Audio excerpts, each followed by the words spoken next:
Okay, I'll now ask if there are any disclosures of pecuniary interest in the general nature thereof. Okay, I do have a potential pecuniary interest in relation to the grants, the South Niagara Rowing Club. My son is a member. So I will probably excuse myself if we get to that portion. So I would, I think, look then to Alderman Conk to assume the chair. Surprise. Yep. So I apologize, I didn't tell you that beforehand. Yeah. He's still thinking it's 2017. Well, do I assume the chair? Because we deferred that motion, that staff report. Your deputy mayor. Yeah, I get that, but did we not defer it? That's the acting mayor. It's the same thing. It was told, Meredith said it's the same thing. Deputy acting mayor is the same thing. So where does that leave us? Deputy mayor, every year it's automatically done by alphabet. So Yes, I get the that. acting, so the deputy mayor, my understanding is if I'm on vacation and Port Cares is having an event, the deputy mayor goes to that on my behalf. Yep. If I am gone, then the acting mayor assumes that role. If you don't want to, then we can go back to, That's fine. I was just trying to clarify that we had a staff report that deferred that decision as acting mayor, and Meredith's response at that time was, it doesn't say in the procedural bylaw deputy mayor, it refers to acting mayor. Okay. Okay. All right. So so no other disclosures of pecuniary interest. So we don't have any delegations tonight, but we do have a public meeting. So I am finding that in my agenda. So I guess I will go right into that and then hand it over to Sarah. Okay. So the purpose of the meeting, in accordance with the Planning Act, a public meeting is held for applicants to present their proposal to the public and council to receive comments and answer questions that the public and members of council may have. Staff and council will not make a recommendation or decision on the proposal at a public meeting. A planning report will be brought forward by staff and considered by council at a later date. As a member of the public, you are welcome to request to be notified of any future public or council meetings. Please provide your contact information on the sign-in sheet located at the back of council chambers. Please be advised that the sign-in information will form part of the public record for this application. So I'll now hand it back over to Sarah. So through you, Madam Mayor, this is an application for a temporary rezoning to permit a garden suite. So the subject property is located at 40385 Feeder Road East. The property is currently zoned rural A4. The application is seeking a temporary site-specific rural A4 zone to permit the garden suite for a period of up to 20 years. And the purpose of that is for the applicant's mother to reside on the property. So in the Planning Act and in our zoning bylaw, garden suite is defined as a one-unit detached residential structure containing bathroom and kitchen facilities that is ancillary to an existing residential structure and that is designed to be portable. So garden suites are permitted through these temporary use bylaw applications, which is essentially to amend the zoning to allow that use for a set period of time. I will note that there's a concurrent minor variance application with respect to an increase in lot coverage. That application is scheduled to be heard by the Committee of Adjustment on January 17th. Should the application be approved, the township is required to enter into a garden suite agreement with the applicant. And that agreement will specify things like, again, the term being 20 years, so it will set a date for removal. And it will also specify who is to use that garden suite. So for example, if the person that it was intended to be used for, it's no longer needed for that person, it can't be rented out as another unit. The use would have to cease. So that would be outlined in an agreement that would be between the township and the applicant. In terms of, the application was circulated to various agencies and township departments for review and comment. To date, I've only received 3 comments. So Trillium Railway noted no objection because the property is over 75 meters from the rail line. Operations Department noted no concern, and the Drainage Superintendent noted no concern. There still are a few outstanding comments, and those will be addressed in my staff report, which will be presented at a later date. Okay, thank you for that. Are there any questions from council members? Alderman Dykstra. Through you, Madam Mayor. Sarah, could you just clarify, you specified that it couldn't be rented out if it was no longer needed for the intended purposes. So just for clarification and information, could you, how does the township monitor that, or whose job is it to enforce that? Through you, Madam Mayor, to Alderman Dykstra, that would be difficult to monitor, but in the past, we've looked at postings for rental. So if the unit was advertised on on a website in particular for rental, or flyers distributed in the community, if we pick up on it, then we can go in and say that's not the intended use. If the person named in the agreement is no longer residing in the unit, then per the terms of the agreement, it would have to be removed. If I may continue, it would fall under our bylaw department? Yes, that's correct. Thank you. Okay, any other questions from council members? Alderman Conk. Through you, Madam Mayor. Sarah, I'm not sure if you can answer this question or not. So this garden unit, I'm assuming will hook into the current septic system, yes? Through you, Madam Mayor, to Alderman Conk. I believe in this particular case, they're looking at doing a new septic system to address both the house and this unit. Okay. In other applications, there are a couple of options. The house could have their own septic system, and then this unit could have their own. So there would be two septic systems on the property, or they can connect them together. I believe in this instance, they're doing a new septic system so that all would be connected to one system. So is there room on that lot, obviously, for two septic systems? Through you, Madam Mayor, there is. We've had our chief building official look at it. Okay. And can I just make the assumption, just going from the diagram in the report, that it's going to be a mobile home? That's correct, yes. And is there I know this is a weird question, but I'm going to ask it anyway. Is there a cost limit that people are held to create garden suites? So if the property is assessed at X number of dollars, can they spend whatever they want, or is there a limit that they're held to? There's no limit, so they can spend whatever they want on this garden suite. Okay, thank you. It just has to be portable and removable after a certain time. Okay. Okay, any other questions from council? All right, seeing none, are there any comments or questions from anybody in the gallery? So I'll ask again, any comments or questions from anybody in the gallery?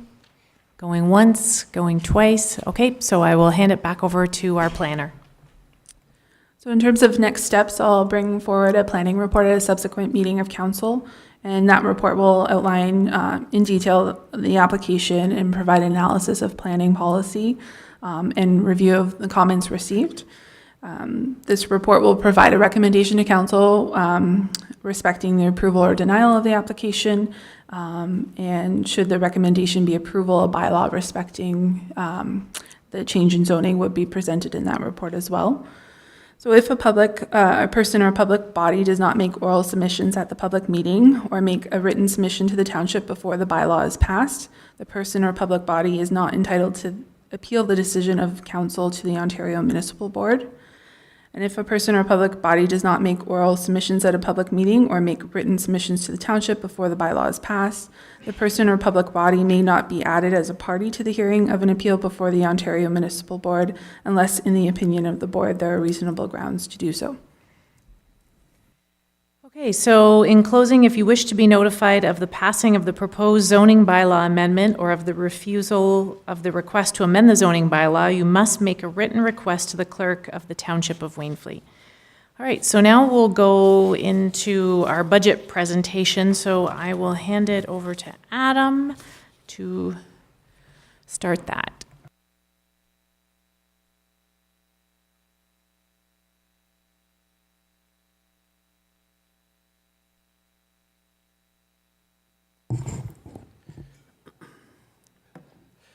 Thank you, Madam Mayor. Good evening, Your Worship, Aldermen, staff, and residents. Tonight, I will be presenting to you the initial 2018 draft budget for the Township of Wainfleet. The budget represents a team effort of all management staff of the township. Similar to what's been done in the past, as we go through each department, I would encourage council to ask their questions at that point. The first few slides that I'm about to present provide a high-level overview of the purpose of a municipal budget, followed by some information related to the Township of Wainfleet to provide some additional context as we discuss the budget this evening. So the purpose of a budget and budget planning is to ensure that the township can meet the community service delivery expectations, to maintain taxpayer affordability, to provide direction to staff on what council wants to achieve, and to establish the resources to implement our strategic plan. On this slide, it outlines the two budgets that the Township of Wainfleet has. There's the operating budget as well as the capital budget. So in terms of the operating budget, this is essentially our budget of the necessary resources to deliver programs and services to meet the needs of Wainfleet community. And in terms of our capital budget, these are the capital requirements for both maintaining our existing infrastructure as well as for any growth that the municipality will see into the future, as well as to build or revitalize assets that last more than 1 year. So what does this look like in terms of our operating? So this would be the fire and protection services. That includes building and bylaw as well under protection services. Our snow plowing and salting and sanding, our tree removal, ditching, grading, recreation services, and library programs. In terms of capital, these things are street lights, fire stations and fire service vehicles, arena and facilities, road repair and renewal, bridge repair and renewal, and walkway repairs. Another way to think of this from a personal household budget perspective is that your operating budget would be your weekly wages, your utility bills, your insurance, your car payments, mortgage payments, whereas your capital budget would be purchasing a house, doing any major renovations, replacing a roof, or purchasing a car.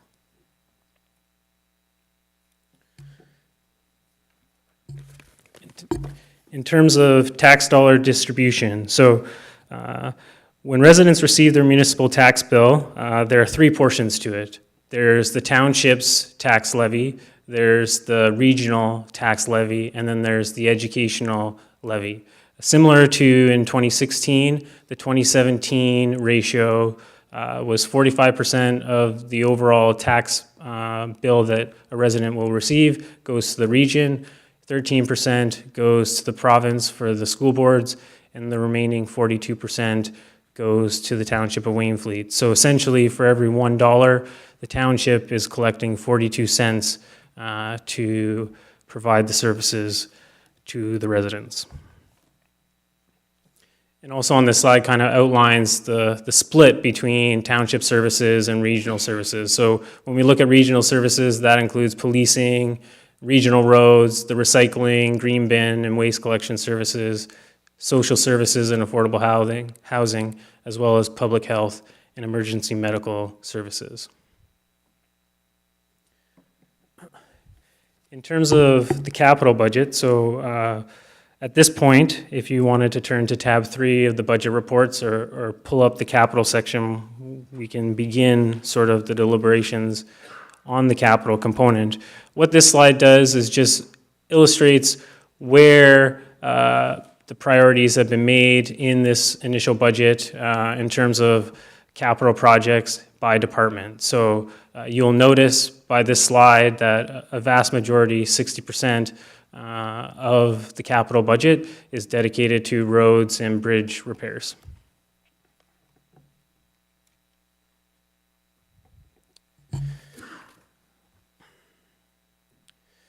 This next slide outlines the proposed source of funding for these capital projects.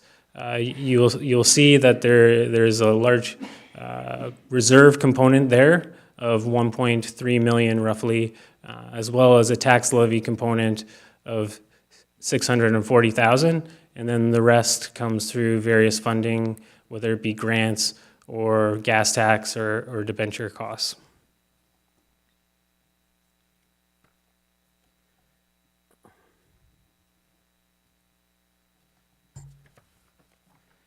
So in terms of the capital budget, are there any areas that council would like to start off with, or projects that they'd like to start off with?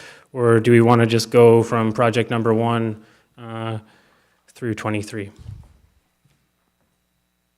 Adam, when you say start off with, you mean? In like- case there are any questions or discussion that council wants to have. Why don't I just work through from top to bottom here? So the first one there is IT capital assets. The big increase with respect to IT update this year is 2018 is a municipal election year, and as a result, we've budgeted for IT equipment for the next term of council. The next item there under administration is a cross shredder.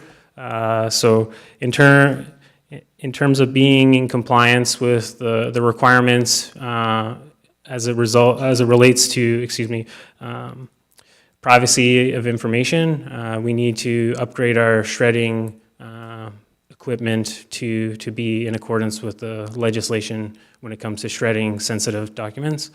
So that's a new addition for 2018 of $2,000.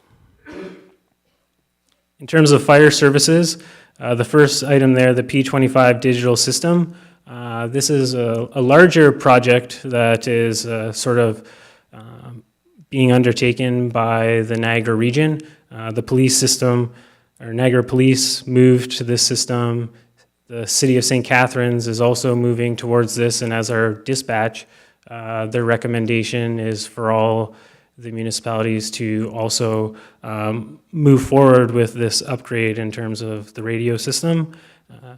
With that, St. Catharines is also willing to essentially carry the debt for all the municipalities that want to partake, and it'll be interest-free debt for us. So rather than the municipality going out and issuing debt ourselves and paying interest, the City of St. Catharines has allotted for us to repay essentially this equipment over a 10-year period at no interest charges to us.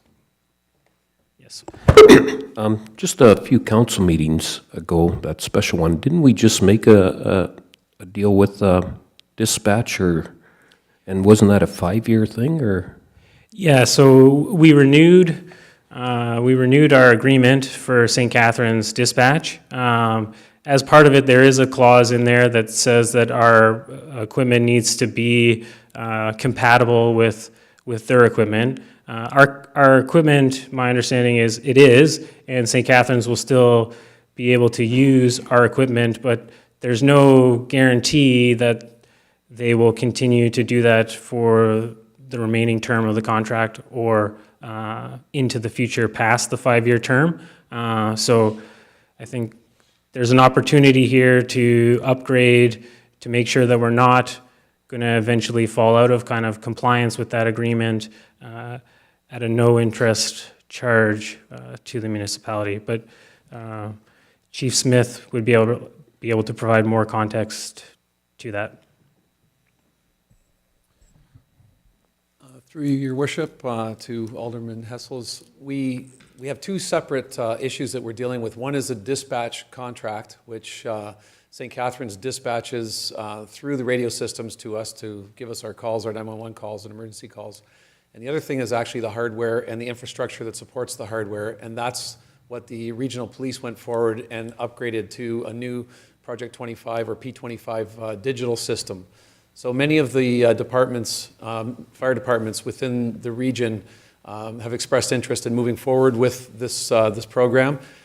It's not mandatory that each municipality moves forward with this, but at a certain point in time, the current radio system that we have, which is an analog radio system, will no longer be supported through St. Catharines. So we either do it now at an early stage where they're willing to help support the purchase of the hardware. They recognize the hardship on the municipalities And St. Catharines has been able to acquire up to, I think, $5.5 million worth of hardware expenses at a low cost or no cost loan to the municipalities to be able to help us to get into the P25 digital system. So again, they're dispatching us, and that's separate from the hardware. The hardware is what we're talking about right now. The contract you mentioned was the dispatch contract with them that goes for the next 5 years. Alderman Dykstra, you have a question? Through you, Madam Mayor. Adam, so in regards to the P25 digital system, it's just on the value, not a question about the system. So you show 153,000 of expenditure, but nothing at the tax levy, and then reserves 15,000, and then the 137.7. I guess just for my own clarification, where does the 137.7 get paid back from, and how does it not at all impact the tax levy? Very good question. So for the first year, given that this kind of is something new and came about near the end of the year, what we've decided to do is pay sort of the initial payment back out of reserves.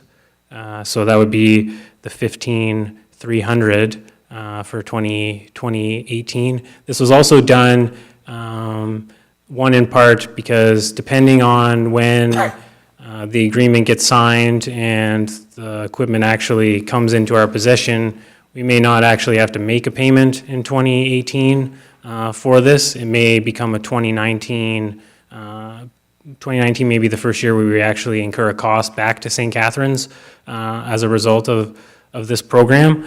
So for 2018, we decided, well, given that we don't know whether we'll have to make a payment in 2018 or not, rather than tax the residents for it in 2018, we'll pay it out of reserves if we do, and then plan to incorporate that 15,300 into the operating budget in future years. Through Madam Mayor, just to clarify then, Adam, what you're saying is if I was looking at the same page in January 2019, we would then see a levy value under that expenditure? Not necessarily in the capital component. Where it would show up would be under operating, under repayments of debt. Thank you for the That's where it would be. Thank you.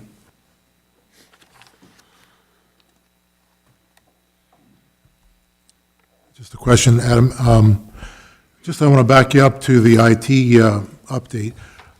The first line there, iPads and keyboards, et cetera, $8,000. Are you suggesting that at the end of every term that you're going to replace these iPads for new or existing counselors that would return? Yeah, so historically, at the end of each council term, council members have the option to purchase the equipment that they currently have. So if council chooses to purchase it, we wouldn't have the assets available to then hand over to the next council. If council members stayed on and were okay with the equipment, but typically with IT equipment, a useful life of 4 years is pretty reasonable. Okay, just to follow up, so that $8,000, that's a net number, minus what these things typically would be worth? No, it's not. It's the total cost in. Generally, the cost, I think historically, has been around $100 each that we would get back from members of council should they choose to purchase the outgoing equipment. So we're just reflecting here the true cost of buying new for 5 members of council with no offset. Okay, so, but if they're still compatible and working perfectly well, then they don't need to be replaced by someone who may or may not choose to. Yeah, as long as the serve another councilor is happy with the equipment that they have, they could, choose to keep the equipment that they have. We're not going to force new equipment on them, but I think each council is entitled to the option of new equipment, so we've budgeted based on that sort of agreement. Okay, thanks. Yeah, through you, Madam Mayor. With the IT thing there too, I'm looking at the projector going to the Moore Room. There is not one in the Moore Room right now? My understanding is that it moves, I think, so we're just moving it around, but I'm not 100% sure on that. Well, I was just kind of wondering, is there any need for a projector in the Moore Room? Like, Yeah, well, what would we be doing is we'd be upgrading the council projector, and then just moving this projector to the Moore Room. So it's kind of like upgrade, but not really an upgrade, if that makes sense. So well, you're we're gonna- trying to enhance the quality of this projector for council, and then for the Moore Room, we're going to move this one, because it's an upgrade over what we have there, to the Moore Room. I guess I see this one as being good as it is, so I don't know if it's just, Yeah, it's council's will to choose whether or not they want to incorporate in our budget this upgraded projector. If council I feels guess that- my question would be, has there been any call for a projector in the Moore Room with any rentals you had, or? I can't 100% confirm that right now.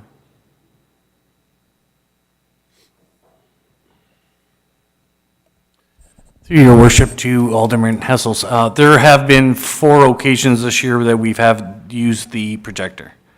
And that was Canada Day, we used it, and there was 3 other rentals that asked to use it at the same time. But it's limited usage. And I guess if you rent the Moore Room with the projector, is there an extra cost to that then, or? Through your worship to Alderman Hessels, at this point, no, there isn't. I don't know, it's what, $3,600? I don't know if the rest of the council sees it necessary. Personally, I don't see it, but I guess we can look at it later.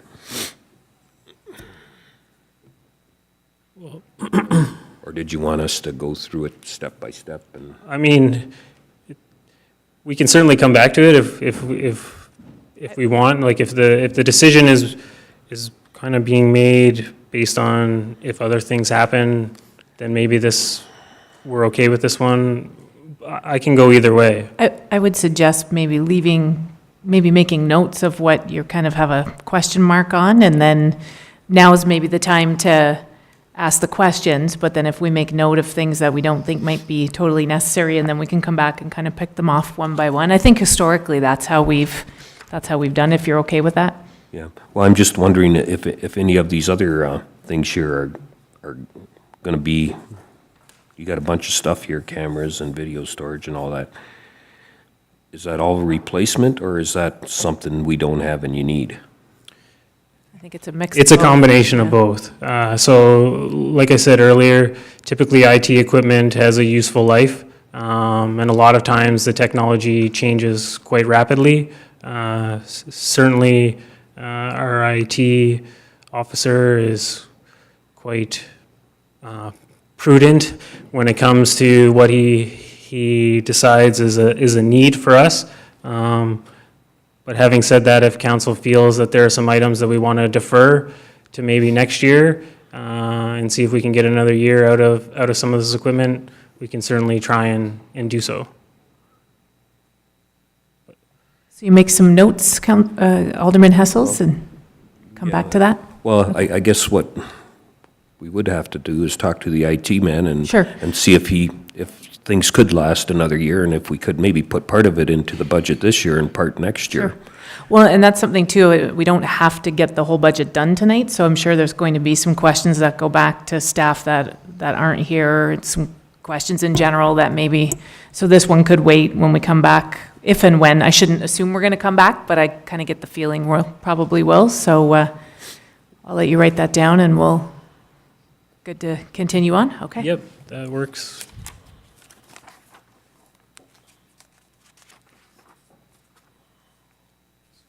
So P25, are there any more questions on that fire capital project?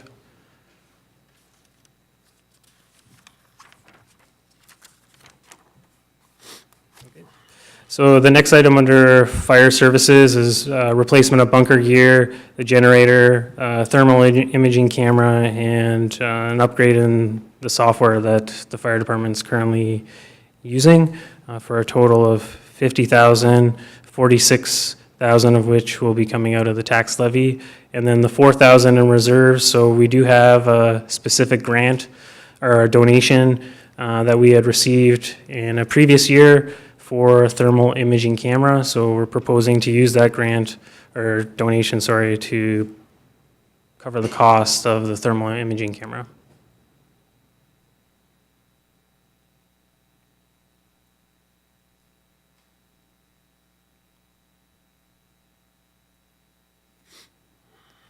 All right.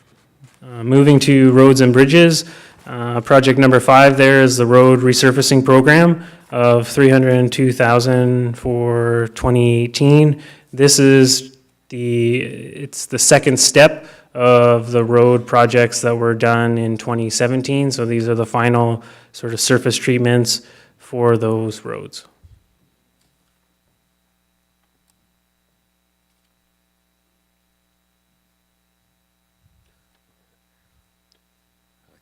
Okay, well, I'll just ask, what's that? Well, I know I'm the road guy, but I didn't even ask Richard. It just seems like we got a pretty short list this year compared to other years. So I don't know.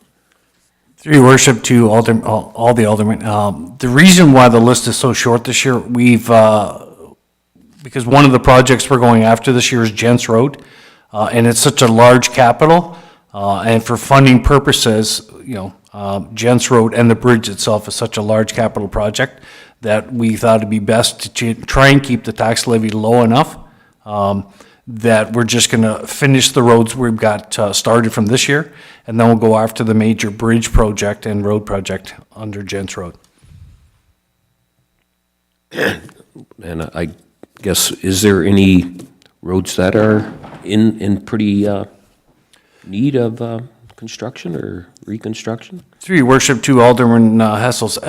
Yes, if you recall from the roads needs study, there's actually a ranking system that was attached to that. There is a hefty list, and we are behind on some of our infrastructure, obviously.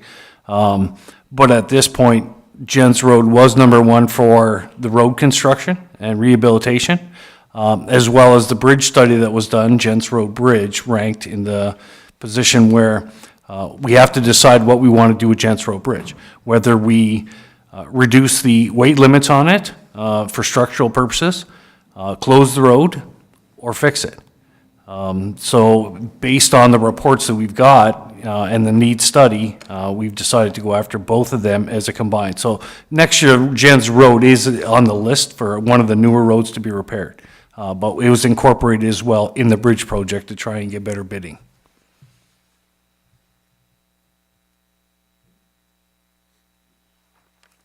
We're good? All right, so the next item there is the bridge work. There's a combination here. So if you recall from 2017, we had the Boyle Bridge budgeted for in 2017, contingent on receiving grant money through infrastructure, through the OCIF program. We were unsuccessful with our joint bid in 2017 with the Township of West Lincoln to secure this additional top-up funding. We have subsequently in 2017 for 2018 reapplied together to receive this funding. We have yet to hear back whether or not we will get that funding. So Jens is here, as well as the Boyle Bridge from last year, for a total bridge repairs cost of $1.24 million.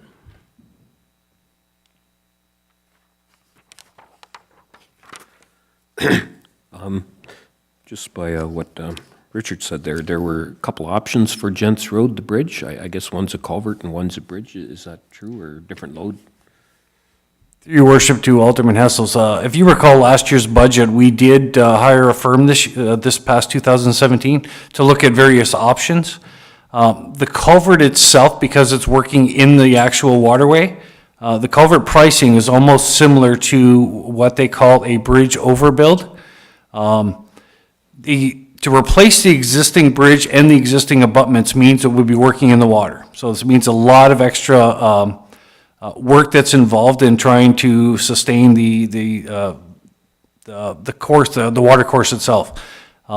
Removing the existing abutments is very costly as well.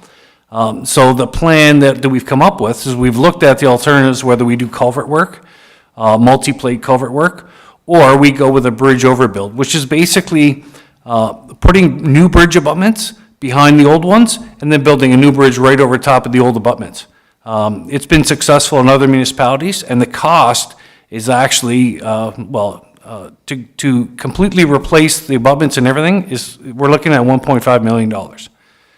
So for doing a bridge overbuild, if we can leave the abutments in place and not do any work in the water course and any structural work that way, we can build over top and it'll keep the cost down. So between culverts that'll last 15 to 20 years, or a bridge overbuild that'll last pretty close to 75 to 80 years. So for cost-wise, it just makes more sense to do a bridge overbuild.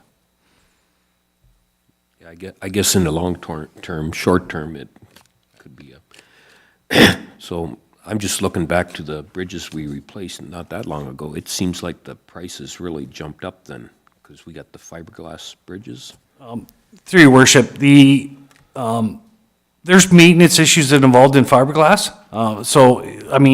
We're still gonna have to go out for tender for pricing, right? These are estimates that are put out by professionals in the industry.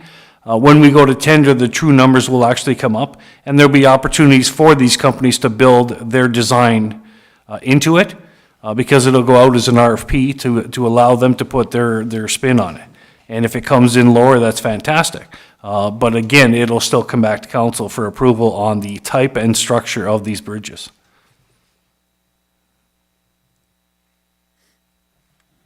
Okay. I don't think there are any further questions, so. All right, so project number 7 there is the ditching and culverts as they relate to the Port Colborne-Wainfleet Town Line Road. This is sort of a joint project with Port Colborne where if we do the ditching and culvert work, they will pave the road as part of their asphalt program in 2018.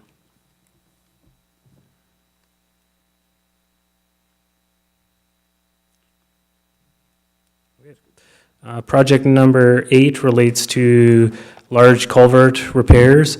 So you'll notice from the 2017 budget, we reduced this to nothing in 2017. We're now adding it back to do culvert work in 2018 that's required.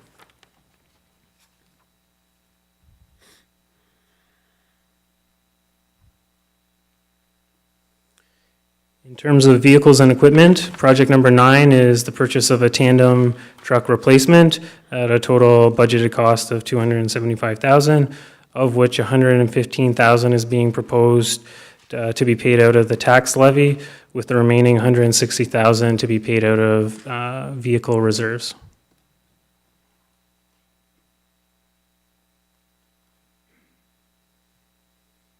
Okay.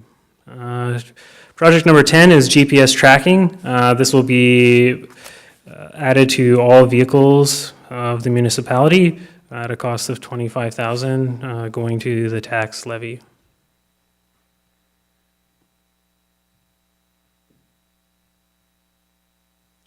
Project 11 is a drainage mulcher at a total cost of $50,000, with $40,000 coming from the tax levy and $10,000 coming from the sale of an old piece of equipment. Yes. Yeah, I thought that mulcher was basically used for, or it got charged out to the drainage. So wouldn't it come under that part, under their capital, and that you wouldn't have to use tax levy? Because I thought that was supposed to be revenue neutral. Yeah, so the ultimate plan with the drainage mulcher will be that it will be charged out. Given that the drainage program falls under the Township of Wainfleet umbrella as a whole, we still need to purchase this up front. So we could choose to do it a different way, whether it be we pay out of reserves for this project and then claw the money back that way, or have the money come from the tax levy and then reduce future levies to offset the payments that we get through the drainage program, if that makes sense.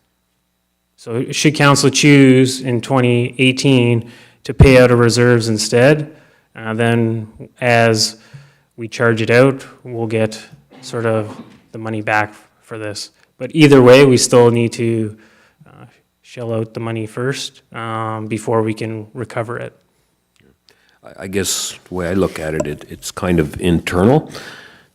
And with a tax levy, you're actually increasing taxes to buy this project here right now, and it should be revenue neutral. So that one, I just put a question mark behind it now, and we'll see, Yep. I guess. Because that's almost another percent. 50,000 or 51,000 is a percent, so that's 40,000. Like that's getting close to 1% of the budget there, so. Okay. And the last item under vehicles and equipment is the parking lot plow replacement for a cost of $13,500. Through you, Madam Mayor, actually, if we can go back to the drainage mulcher, just to clarify what Alderman Hessels was saying, I just wonder, Richard, does that mulcher not also get used for the roads department? Through your worship to Alderman Dykstra, yes, it does, and it goes out on an hourly rental. We do have a rental rate that we use, whether it goes against the drainage or against roads or whichever department's using it. Same thing that happens if we use the excavator, for instance, even though it's a drainage excavator. If we use it because of like the fire department could use it for a structure that needs to be demolished to make it safe for the residents, we will rent that out to the fire department as well. So there is a rental rate that does get charged back to whichever department's using it. If I may continue, Madam Mayor. Also, Richard, this would be part of, this drum mower was also used like our previous mower, like with the emerald ash removal and all that. I had seen it on the stumps as well. That's correct. In times where we can't do ditching, whether it be for excess water in the water course or winter seasons when we do have a little bit extra time, yes, then the roads department will use that as well. Thank you.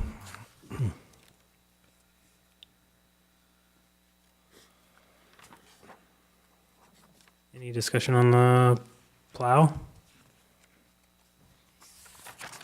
In terms of building and facilities, so project number 13 is an arena ammonia monitor upgrade so that the necessary employees of the township will get notified of potential issues. Project number 14 relates to fire hall number 1 repairs for a total cost of $30,000. Yeah, it's really sad to see any money being spent on that hall altogether. It's too bad we don't know what direction we're going, but it's like the furnace, I'm not sure, you don't have it broken up what the costs are, but to throw a new furnace in an old building that's gonna not be there in a few years seems like a waste of money. So I'm not sure if we can, especially on a project like that, look at a used thing to put in there for a few years if it's that bad. As far as ripping down the chimney, I would just probably leave it up and just block it off. Like, I don't know, it just seems like that's money that we don't need to spend on a hall that's gonna be obsolete. We didn't say it was going to be obsolete. Well, that one, it's pretty old. Okay, because that was, I'm just clarifying because that created a lot of angst in the community. What was that, about a year and a half ago? So, No, that was Station 4. oh, we're not talking about, This is no, it was Winger. taking the two, was it not? Taking the two and then making something bigger and losing one, and I thought it would be losing Winger and then making it more central. But regardless, I think we talked in our pre-budget meeting that this would extend the life of that, because, I mean, we're not even anywhere, or we're stalled out right now on the Burnaby Road Oh, I Fire know, I Department. wish I knew where we were going. Yeah. Because I just hate Well. to spend money on something that you're gonna demolish in a, Well, and I'll let Adam continue to speak to it, maybe even the chief wants to, but we had that discussion. But again, it sounded like it would extend the life of it for at least a few years for 30,000. So I don't know if either of you want to comment. Yes, Your Worship, regardless of what we may do in a few years, and I agree that, you know, the future is up in the air at this point in time with some of the stations. We have to continue operating today, and that's why this is before you at this point in time. We have to make some changes in order to continue operations the way they are today. And I guess like with everything else, this will get tendered out, I assumed, and we could look at throwing, Richard will address that. Through your worship to Alderman Hessels, some of these items we don't tender out. We do have actually contractors that are on call with us. We tender that out every couple of years. So the electrical and the heating and mechanical, we have a tendered bid price that we use for that. But some of the larger items, yes, we do get quotes for them. Some of these items, like for instance, the brickwork and that, to remove it, we may end up doing it in-house. But it's still, we need to calculate wages, et cetera, to cover them.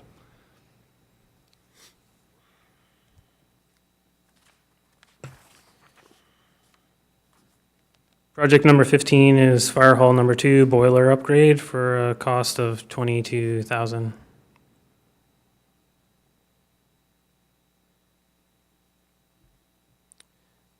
Project number 16 is the library skylight for a project cost total estimate of $40,000.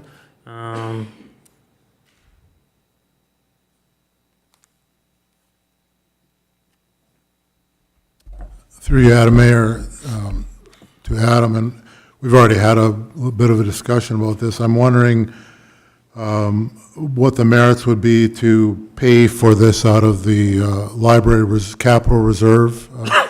I know that money's been going in there. There's no real specific plan to how to spend that at the moment.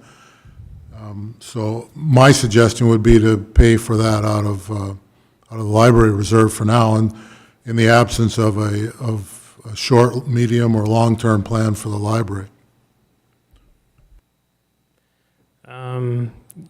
Yeah, so you are correct in the fact that the library does have a reserve of almost $100,000 available to it. I think that would be something probably that the library board would have to mull over, whether they wanted to continue with the pursuit of this project in light of knowing that $40,000 of that reserve would be used on it. But it's something that certainly we can communicate back to the library board and let them decide what they want to do. Richard also had mentioned that there is potentially an opportunity to spread this out over a number of years, or potentially also, as we discussed, get rid of the skylight in total and just replace it with a roof, if that should be of interest to council.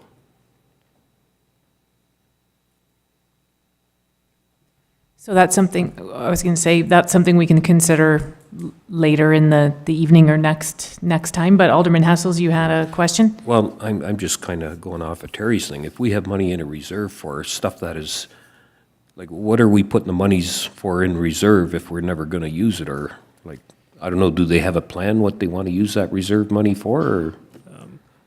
Alderman Conk might have better insight into that than I do, but my understanding is I think the primary purpose was if the library services were to expand in any significant way, they would have monies available to do that. But I'll defer to Alderman Conk to provide more insight.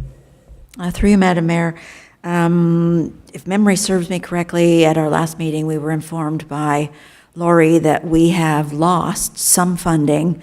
I don't remember just exactly what it's called. And their software, too, is not currently up to date and is pretty costly. So I'm going to suggest that that's probably what the money is going to be used for, is upgrading their software in a few years. Even if it's in a few years, I mean, that's we can see just from the budget here that software is not cheap. So, and with the loss of, I can't remember what it's called, but anyway, there was a huge loss with some funding that they get. So I think that's probably what that money's going to be used for. Might not be this year, might not be next year, but it will be used eventually.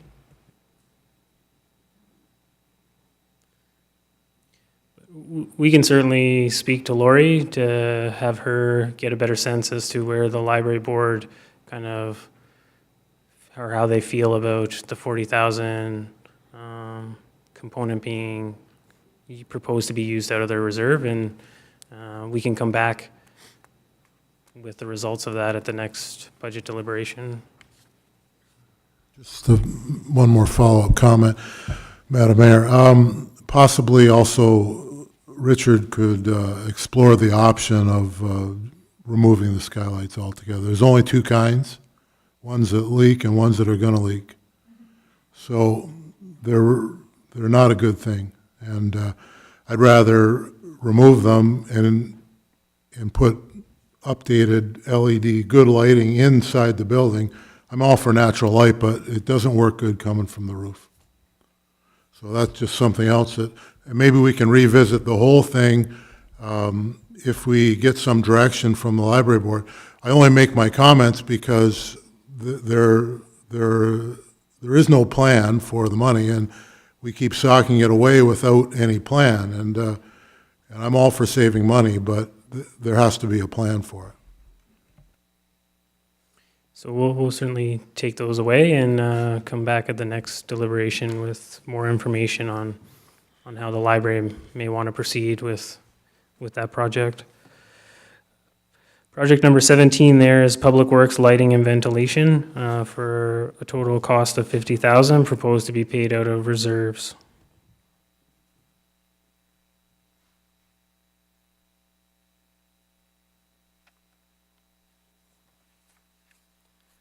Project number 18, council chamber window and door replacements for a budgeted cost in 2018 of $40,000.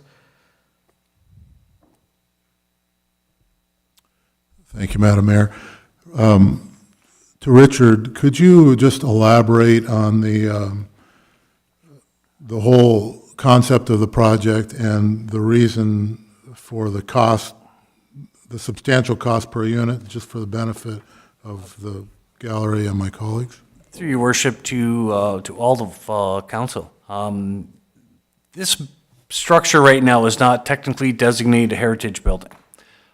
If it were to be deemed so by a future council, we would try to keep into the heritage look of the building. Therefore, the structure of these windows are actually a wood structure window. The replacement windows is basically to remove the entire thing, repair all the wood that's damaged to begin with, all the reglazing, everything, and to put it back in the exact same condition, as if it was new condition when it was put back in. So they would still have the storm windows and they still have the storm window look afterwards, but it'll all be new and redone. So it's a custom build thing. It's not like you just order the windows and throw them in. They all have to be removed, custom redone, and then put back in. That's the reason why the price is so high. Okay. Well, going on that, you say it's not a historical building right now? It's not classified historical? Through your worship to Alderman Hessels, it's not designated a heritage building right now. I don't know, I'd kind of like to see the price difference going with kind of the normal window compared to this, because, yeah, that seemed like quite a price tag there, and that it doesn't have the designation now, it didn't seem to bother anybody. I don't know if it will in the future or not, but I guess we'd have to deal with that. Through you, Madam Mayor, Richard, I'm curious as to how, should we move forward with this particular project, how it's going to be dealt with. Because these are old windows, how quickly is the refurbishment going to be, and how long are we going to be without windows? Through your worship to Alderman Conk, there's different ways we could do it. We could do it piecemeal, or they could take one at a time if they want. But usually what happens is they come in, they remove them, put plywood up to close the opening, and then they take it back to their shop and then rebuild them and bring it back. Each structure would probably take 2 to 3 weeks for each window. So the plan wouldn't be to remove all of them at once. It would be to take one, and then as they're repairing them, then they'll just take one after another. Or we just do a couple a year if we wanted to space it out. It's up to council's pleasure.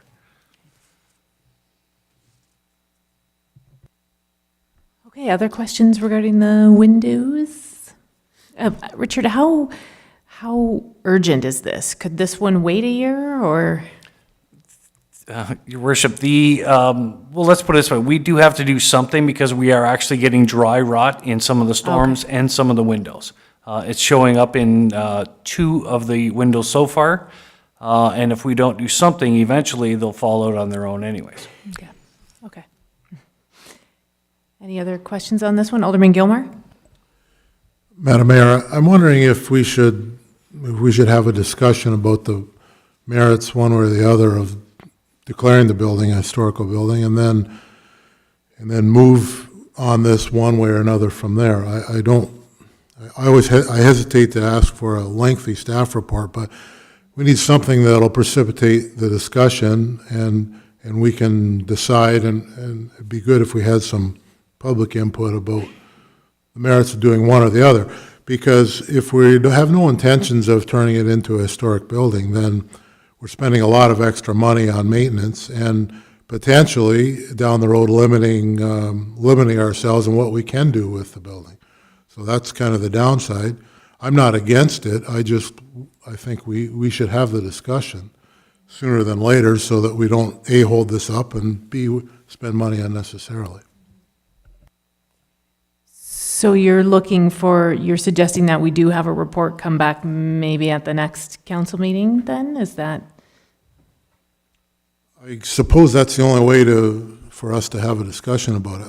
I don't want to have anybody spend a ton of time on it, but whatever vehicle we have to get moving to have the discussion, yes, that would be my recommendation. So I'll look to our clerk and ask what an appropriate time would now be an appropriate time to make the motion for a staff report then, or should we wait until other business maybe? Okay. So do you want to make a motion then to request a staff report? Okay, and then, because like I say, I don't think we're going to get through this tonight, so then we'll be able to read that staff report and then talk about it at the next meeting. So a seconder for motion to have a staff report regarding declaring it historical, Alderman Dykstra. So the motion's to have a staff report about potentially declaring this building historical. Any discussion on the motion? Alderman Hessels? Well, and I don't mind that staff report, but I think we need to know what the cost difference would be declaring it historical to, because just this maintenance alone, like there'll be a cost to making it historical. I think that would be probably covered in the staff report, the cost of making it, like I would think that would be laid out in the staff report. That's my assumption, but I may be wrong. So, I mean, it's something staff can take note that that's something that you're looking for. And well, because cost is going to be a big thing. If we're looking at 8,000 or if we're looking at 1,000 or 2,000 per window, plus the ongoing maintenance with a wood window compared to a vinyl window. Like I'd like those kind of things to be kind of documented in that report so we know down the road what it's going to cost or what are big differences in cost on keeping it, or it's not designated, it could be, I guess. So just to have a staff report, yeah, everybody will say, yeah, make it historical, but when they see there's a cost value associated, they might think different.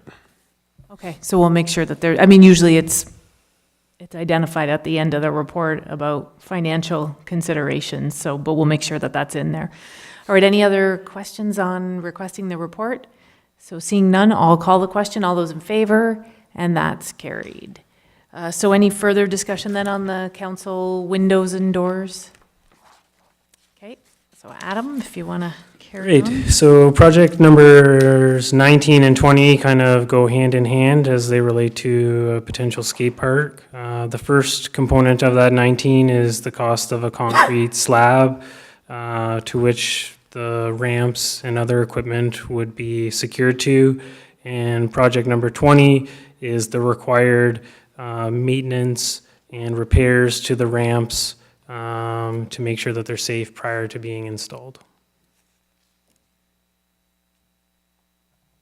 Alderman Hessels? Yeah. I know the tax levy doesn't seem that bad, but we're spending other money from reserves. It seems like an awful lot of money to spend on something like at the arena, soccer fields. There is a bit of revenue that you generate back from it. The skate park, I don't know if we're missing something like monitoring, because I'm not sure liability on something like a skate park, because if it's open all the time to anybody, I think these costs will be a little bit different than what we see here. And like I did reach out to staff about the tennis courts, about doing something, if we could put a temporary there, just to see if there's a real need for it, or even in the arena, if there's a real need for it, before you go spend all this kind of money and find out there's not the interest that's that you might think there would be, because for 140, what is it, that 140 you're taking out of reserves or whatever? It's 119 is actually coming out of the tax levy, and then 21 is coming out of reserves. So it's primarily tax levy driven on this project. So I find it a lot of money to spend on something we're not sure of. Take it out? Yeah. I guess what I would look for, if we could get a cost on what it would be to put into tennis courts, if it's a possibility, but to do this, what they're proposing here, I'd be against that, so. Alderman Gilmore? Thank you, Madam Mayor. Yeah, I agree with Alderman Hessels, and I think that there's a lot of unknowns and there's potential to put this somewhere, but we certainly don't know where it's going to go. I would move that we defer this at least until the next year's budget, and then we'll talk about it again, but it should be removed from the capital projects. So is there a seconder for that? Seconded by Alderman Dykstra. So it's just to be deferred to the 2019 capital budget. Question or comment, Alderman Dykstra? Through you, Madam Mayor, I understand wholeheartedly why we're doing this, because it is really premature we haven't really made any decision, but rather than just kill it, to 2019, and don't ever hear anything about it, I think there should be some discussion along the way, maybe through the rec department, through the rec committee, through Public Works. I'm just wondering if we can have staff through the summer months, or I don't know whether we're going to be doing any more surveys or what. I'm just wondering, I just hate to see it die, and then we're just doing the same thing in 2019. So I would like to I don't know whether we can add something that staff maybe with time allowance, or we have some staff at the arena, maybe the recreation could look into it. Could we put our heads together and maybe come up with a better plan? Alderman Gilmore? Yeah.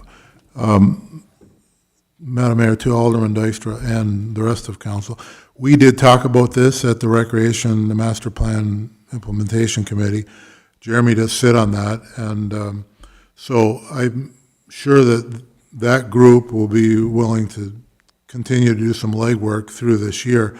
But when we met last night, we had a lot of unknown questions. Richard wasn't there, so I think that we can refer this matter to that committee. I'm not suggesting that it just disappear one way or the other, but so if you're comfortable with that, then I think we can refer it to that committee, and we'll do some legwork, and we'll talk about it again in the fall. Thank you. Okay. Oh, Alderman Conk. Through you, Madam Mayor. Richard, the skate park equipment that we inherited, is older, I get that. So is there a lot of work that has to be done to the equipment in order to make it usable somewhere on township property? Through you, Madam Mayor, to Alderman Cock. Yeah, if you do see the item there, there's approximately $3,000 to do the repairs on the equipment. Some of the Lexan is cracked, some of the bolts, some of the painting and rust, et cetera, some sharp edges. So we do have to do some work to it to be used anywhere. So that item still has to be done before we can take it anywhere. Because right now, it's all basically in storage at a very generous person's house.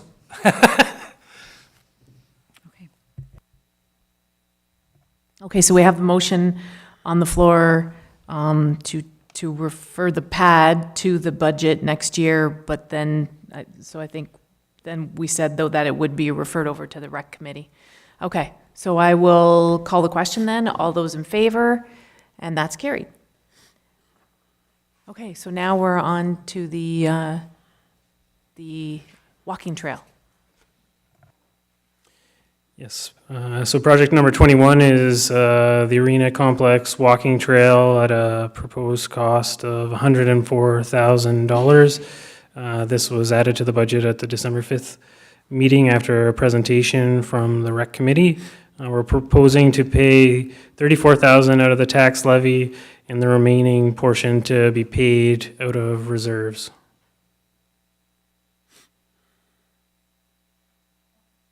Alderman Conk, and then I have Alderman Gilmore. Through you, Madam Mayor, at the levy on Sunday, in discussion with one of the co-chairs of the rec committee, she indicated that what wasn't mentioned was that they're willing to do fundraising for this project. So I'm wondering if we can divide up the cost over a period of time and go back to the rec committee and give them a goal to shoot for with regards to fundraising. So I guess it's sort of a deferral. So you raise X amount of dollars and then the township will match it at maybe give them a timeline to do that in order to get this. Because I do think a walking trail would be used, especially for the mums and the parents that bring kids to the soccer fields and the baseball diamonds in the summer months. Alderman Gilmore. Thank you, Madam Mayor. Alderman Conk, it's ironic that you were almost like you were at the meeting. We talked about this last night as well, and that topic came up. So we sort of came to the conclusion this was probably going to get bumped. So that's a great idea. I think it should go in the same way as the previous item, and we'll work away at that this year, and then come up with some more developed recommendation throughout the year and present that back. So Alderman Conk, you're then maybe making a motion to refer it to the next budget, but in the meantime, have discussions with the Rec Master Plan Committee on the fundraising piece. Okay, so then that's seconded by Alderman Gilmore. Any discussion on that motion? Seeing none then, I'll call the question. All those in favor, and that's carried. Okay, moving right along, project number 22 is the Arena Floor Scrubber with an estimated cost of $8,200.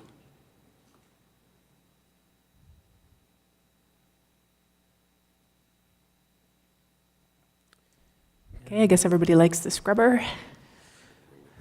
Or they just like the new floors that we put in the building. Project number 23, the ball diamond bleachers. So this is a bit of a carryover from the previous year. If you recall, from the 2017 capital budget, we had a proposed cost in there to replace the ball diamond bleachers, as well as receiving grant money from the region of Niagara as part of the Canada Summer Games.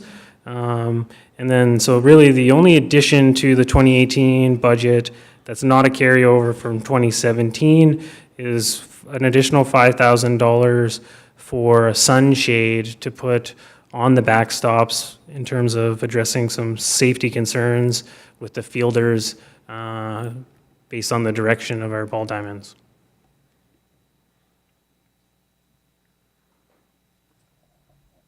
Terry, or Alderman Gilmore. Thank you, Madam Mayor. To Richard, the bleachers that we're proposing, you probably know what I'm going to ask. Can they be made so they're portable and they could be moved for the fair and other activities that do require some bleachers in different locations? Through your worship to Alderman Gilmore, these bleachers are portable. They're these ones that were spec'd out through Pan Am Games and then the agreement was made are the exact same as the ones we have now. We can pick them up with the machine and carry them out, and we use them throughout the year for Heritage and the rest of the events as well. But they are still the same size bleachers that what we presently use.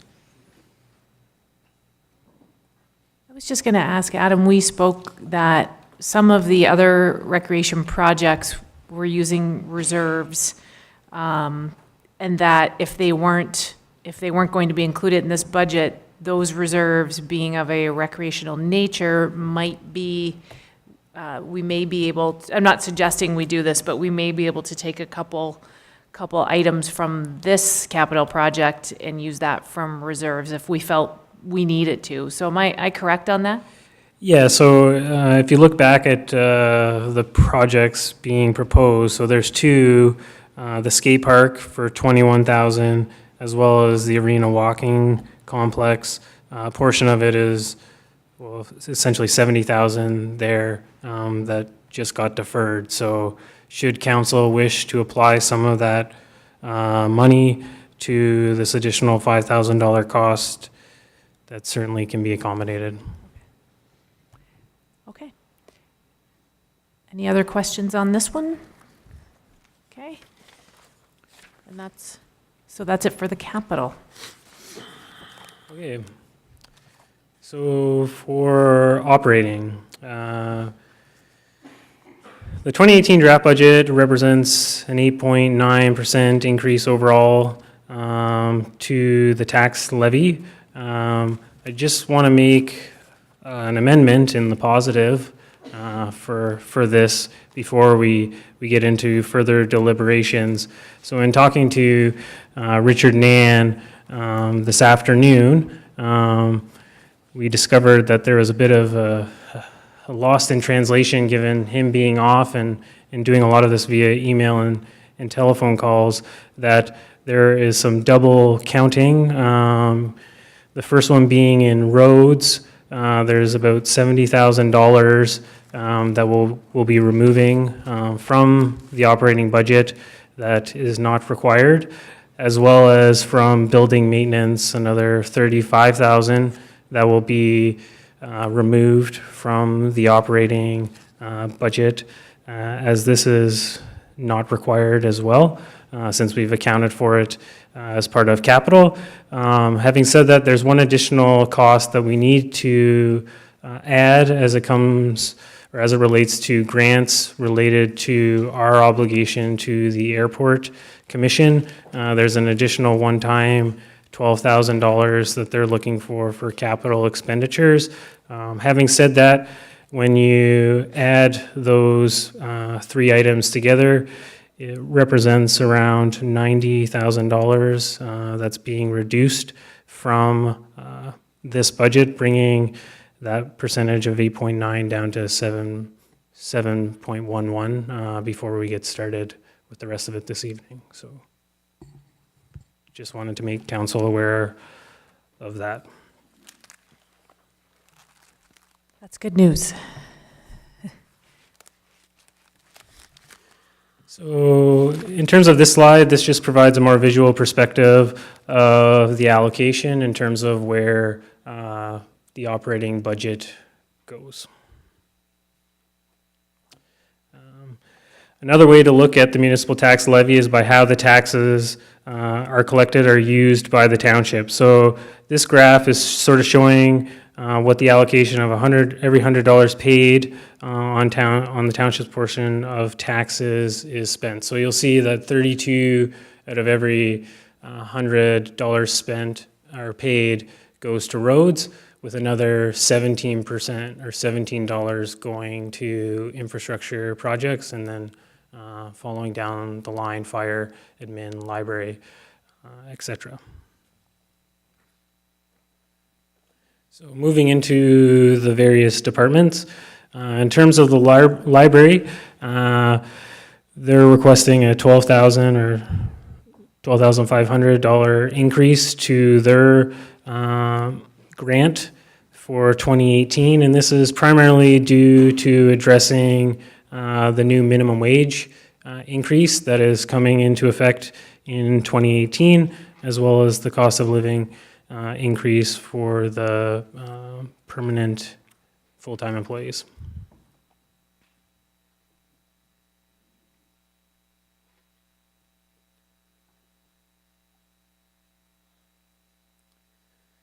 In terms of general revenue, you will notice that there is a decrease in the general revenue component of this budget, equating to essentially a 4% increase to the tax levy, half of which represents our 2% infrastructure levy for 2018.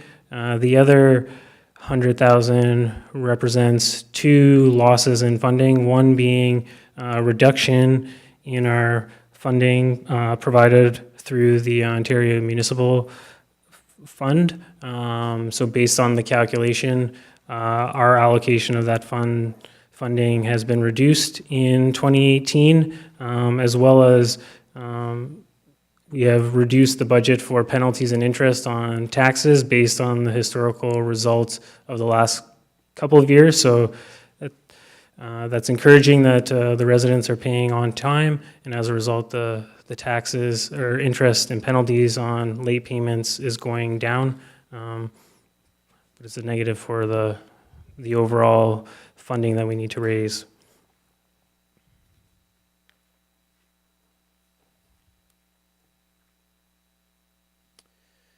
In terms of council, there's just a very nominal increase to the overall budget for council, and that's again due to increase in cost of living adjustments for wages.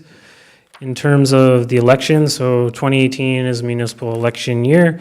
As a result, there is an increase to the overall budget for this, with a vast majority of the cost being proposed to come out of the infrastructure the election reserve. The one difference between 2018's budget and 2014 is that we have allocated staff time internally directly to elections to sort of properly reflect all time and costs incurred to operate the election. So there is some time that's been moved from administrative costs to election to sort of account for internal staff time being used as we move through the 2018 election process.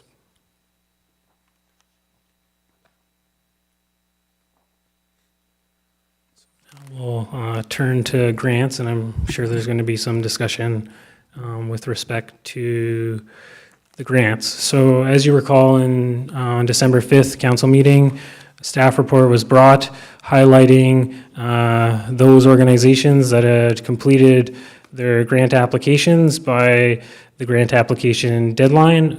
That information was provided to council, at which point the decisions on which grants would be approved and at what funding level they would be approved was deferred to the 2018 grant deliberation. So if you turn to tab 6 in your report, you'll see the grants that are there. Keep in mind that an additional $12,000 will be added to this related to the Niagara Central Airport Commission.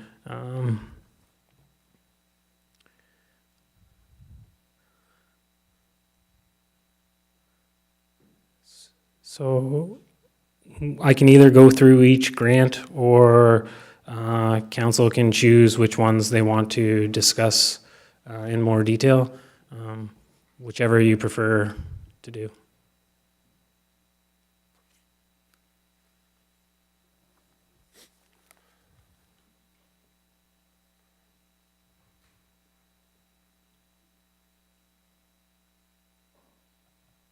Okay, so does anyone from council have any questions on this one? Well, yeah, I think there's some grants out here that we shouldn't even really be participating in. Okay. So, like the rowing club. Okay, so that's where Alderman Conk, do you want to? Okay.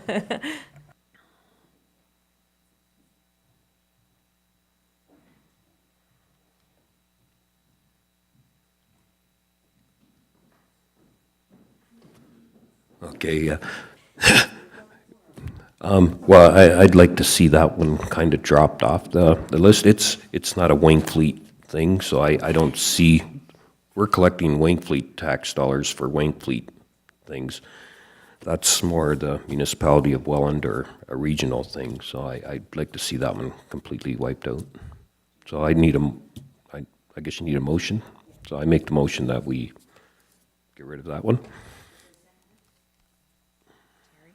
Alderman Gilmore. Any questions? All those in favor?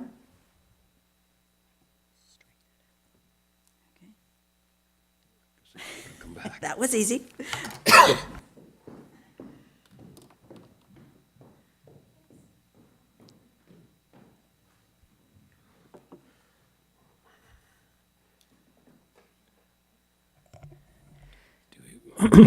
Do we just want to move kind of in reverse order then? Since the South Niagara Rowing Club was the last one on the page, if we move up one, there's the Save Welland Hospital, which is a new organization that applied for grants in 2018.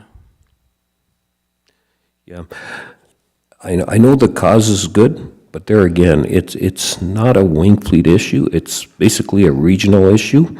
So there too, I don't know. I'm kind of thinking we need to just look at the Wainfleet portion of things, because we could go up even the next one, Pocomar, or I don't know if you want to do one at a time. If I make a motion that we take that one off too or not, if we want to do one at a time, but is that how you'd like to see it done? It's certainly easier for tracking purposes to do them kind of one at a time if we want to do that.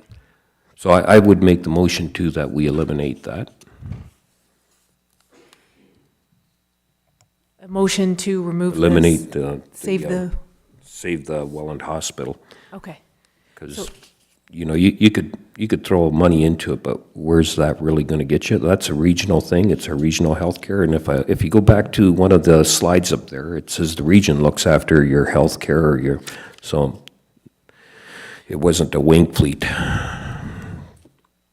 Right. Well, it's the province that looks after the healthcare, but when you. Well, I realize that, yeah. Yeah, when you had mentioned this to me earlier, I thought you were talking about the Yeah, the other one too. medical imaging equipment. Okay. Actually, we're done with that one, aren't we? This was a new one?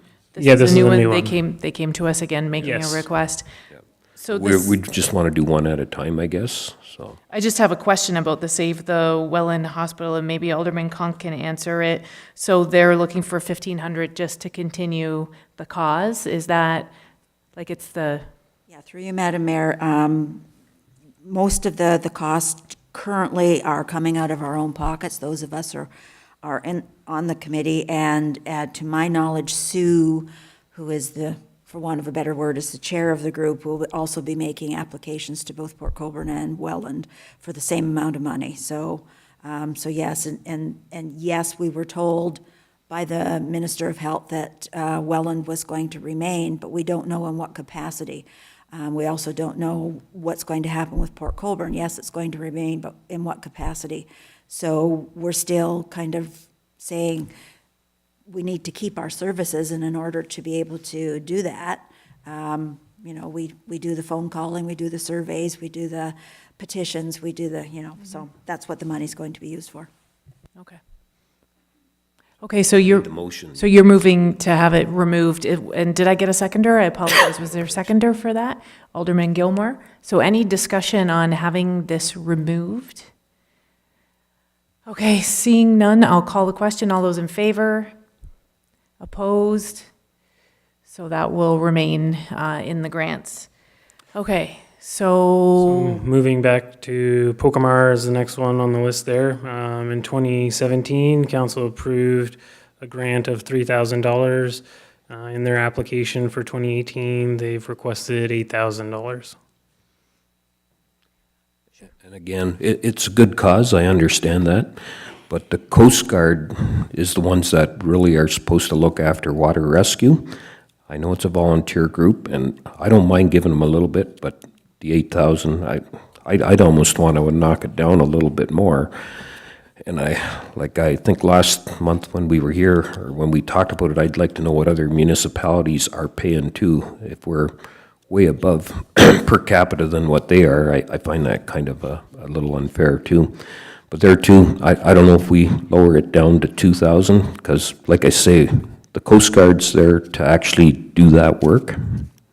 It's great these guys are willing to do it, but they shouldn't have to put too much time and effort into it, and so I'd make a motion that we reduce it to 2,000. okay, is there a seconder for that motion? Alderman Gilmore? I don't know if we know, did they give any information when they made the request? Because I just have a concern. I think they requested more last time, and then we said nothing. And then Alderman Conk was back and then suggested that we put back in a lesser rate, or a lesser amount. And so now, so that amount was obviously 3,000. So I'm just wondering how that would impact them. So I believe when they made the request in 2017, it was roughly around $6,000 that they were looking for. Council ultimately decided to provide $3,000. They did lay out in their application some of the costs that this $8,000 would be going towards covering. Also in the grant packages that were circulated to all of council was, and one of the requirements of our policy was to outline any grants that they had received from other sources. So in that, they listed their grant from Port Colborne, which was $12,000 plus some reduced rent associated with that for about $7,200. They also received some funding from Fort Erie through a bingo. And in 2018, I believe that was approved at $10,000. So there's some more financial kind of context to their request for council. Okay, I apologize. Did I get a seconder for your, sorry, Alderman Gilmore. So I just wanted to comment that I do think that I don't know if 2,000 is quite enough in my opinion. I think I'd be more comfortable with leaving it the status quo from last year. So I'm probably going to vote against it and then see what happens. But they do provide a service to Wainfleet. There's no question. I know of people who have, I think I said this last year, have day sailors that live here in Wainfleet, have cottages, permanent homes, and have gone out and have had to be rescued, or there are different issues not at the beach with actual people on the beach, but with watercraft. So they do really help us out here in Wainfleet. So anyway, I don't know if anybody else has any questions or comments. Are you, sorry, Lee?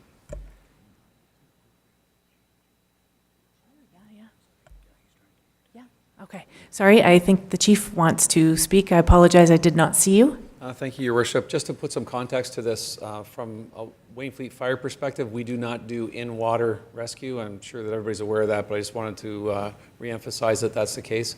And I believe, the Coast Guard is out, but they have a large area that they need to search. So the additional help is always welcome, no matter where it comes from. Sometimes it may be Park Pocomar, it could be Haldeman, or it could even be Fort Erie if we needed to go that far. But they're one of a number of options that are available should we have problems in the waters off of Wainfleet. Through you, Madam Mayor, so just to clarify, what was the status quo amount last year? Was it, we put it back in at 3,000? Was that? That's correct. 3,000 was included in our budget last year for Pokemar. They had requested 6,000. And I'll just, I know there were some questions on what this will be used for. If I may, I'll just read some portions of their grant application. So in their grant application, they're outlining that the funds will be used to procure replacement life-saving and personal protective equipment, such as floater suits and life jackets, as well as to cover some of their operational costs, which include insurance, fuel, et cetera. In terms of their response for if this was to be denied or reduced, they said a denial or reduction of the funding would cause Pokemar to reduce the amount of time spent on patrols and training, thereby reducing their presence in the water and increasing the response times to incidents. So. Okay, so any further questions or comments on Alderman Hessel's motion? Okay, seeing none, I'll call the question on the motion. All those in favor? Opposed? So that is defeated, so somebody can make another motion, or we can leave it as is. Alderman Dykstra. Through you, Madam Mayor, I would make that motion that we go with what we gave in 2017. Okay, so seconder for that, Alderman Conk, and the clerk has captured that. Any discussion on that?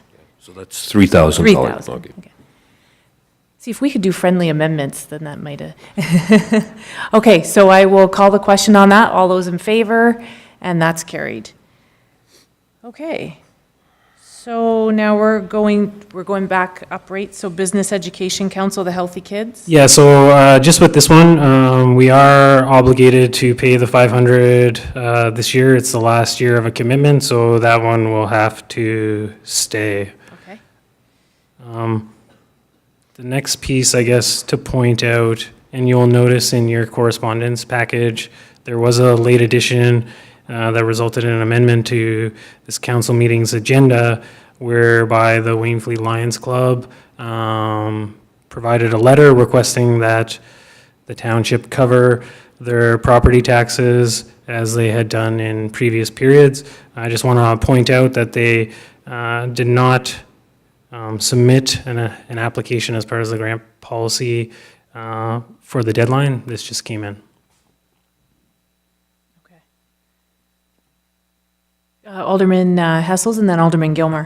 Yeah, and I agree, we should probably follow policy, but I do think we should also find a way to give them their request, and I believe we can do that under our council government or donations and gifts or whatever. There's enough money in there to offset this, just so we're following policy, because I guess we just put this policy in place, and if we kind of don't follow it, it just doesn't look good. But so I'm not sure how we direct that. Yeah, probably the first thing we would need to have done here tonight is to move that correspondence item into the budget deliberations, and then we can get to the second piece. Yep, so I think procedurally, if it's okay, we can do that now. We had talked about once Adam was done his presentation, before we got into questions and discussion, we would refer that piece of correspondence to budget, but we've gotten ahead of ourselves and we're already. It changed up the process on everybody, so. Yeah, so I we're already apologize. deliberating, so if somebody is willing to make the amendment, then to move the correspondence from the Lions Club to rate this very second, then we can keep going with that. So is there movers? So moved by Alderman Hessel, seconded by Alderman Gilmore to move the correspondence into the grants. I will call the question on that. All those in favor? And that's carried. So now we can talk about All right, so sort of further to what Alderman Hessels is alluding to is under the council section of our operating budget, there are a couple of accounts where there's funding being budgeted for that council could choose to allocate a portion of that to address this request from the Lions Club. So the first one being the miscellaneous grants and donations.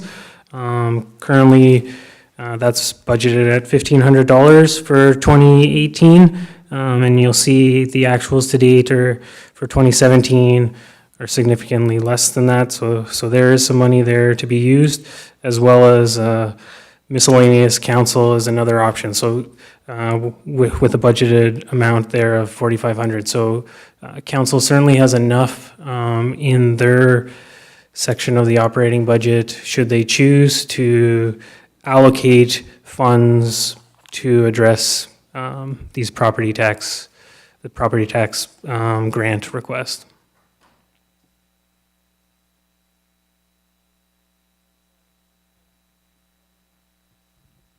Through you, Madam Mayor, did I miss what the dollar value is for the taxes? Yeah, so in 2017, it was 2,700 or sorry, it's on the back page there, $2,373. Obviously, when the 2018 budget ultimately gets established, there will be a slight increase to that cost to accommodate any potential increase in levy.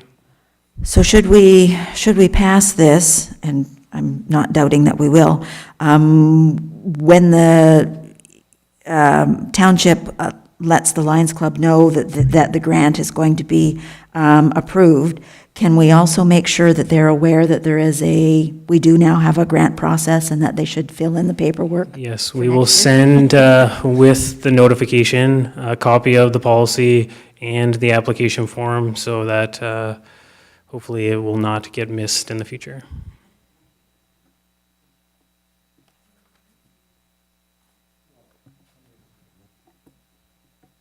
So you're making the motion then to, Yeah, I would move, Madam Mayor, that we go ahead and pay it, do as Alderman Conk suggested, again, send them the paperwork that you did send them already, and that we take it out of one of those lines. There's a $9,000 total between three lines, and Yep. whatever you think's best. Sure. We'll just earmark some of that money for this. Alderman Dexter, you're seconding that? Okay, and then question or no? That was it. Okay. Yes. Just to be clear, do you want to turn the mic on? My apologies. Through you, Madam Mayor. So just to be clear, so we're making a motion that we're going to pay the request of the Lions through line items at the discretion of the treasurer. Through you, Madam Mayor, we're going to pay it through the council grants that are in under council discretion, rather than reopen the policy and set a precedent for everybody who decides not to fill out paperwork. Okay. So we've got that straight. So I will call the question. All those in favor, and that's carried.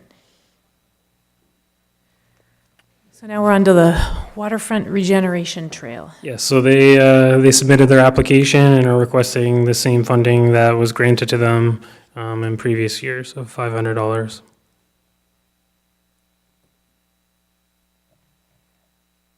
Okay, any questions on that one?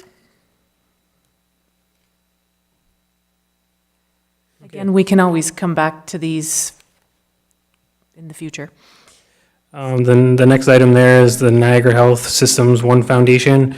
So they made a total request of $25,000, but indicated on their application that they would be willing to receive payment of this request over multiple years. As such, for this budget presentation and purposes, I've just allocated the $5,000 consistent with what had been granted previously under the previous commitment to the One Foundations. So any council comments on that one? Yeah. There's another grant that I kind of like to see us get out of, like I don't think that's a Wainfleet's. That should be done with fundraising of other sorts, and if people want to fundraise, they can give it on their own. I don't know, maybe I've taken a different approach than other years, but I really think this is Wainfleet taxpayers' money, so I just want to do things that the region, if they want, that's up to them. That's a little wider approach, so I'd say we eliminate that one too. I make that motion. Okay, is there a seconder for that motion? Alderman Dykstra? Any discussion on the motion? I just want to comment, I think, so we were approached at the beginning of the last term of council to make the same kind of commitment, and I know that we never heard I didn't hear any negativity from anybody in the community with regard to making that commitment. So I think it showed that I know we're a smaller municipality, but I remember at the time that we felt we had some skin in the game because we do use the Welland Hospital, we use the Port Colborne Urgent Care.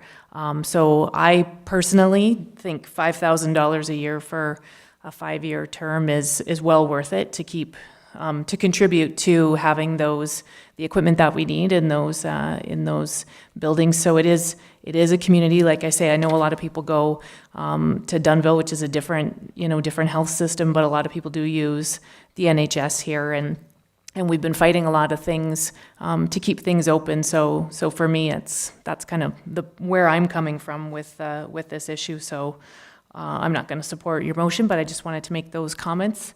I don't know if anybody else has any comments. All right, seeing none, I will call the question. All those in favor? Opposed, if any? So that is defeated.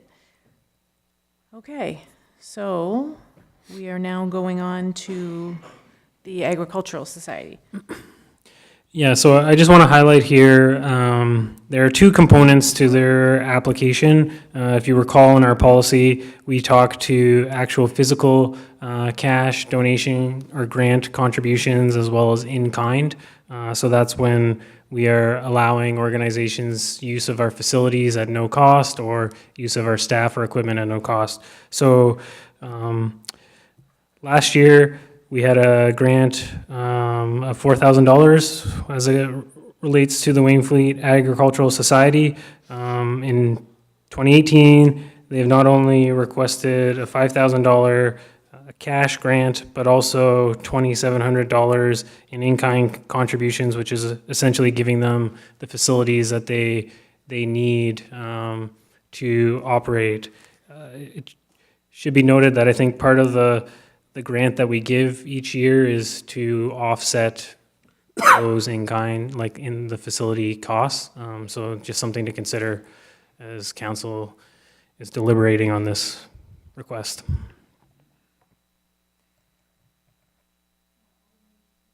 Alderman Gilmore.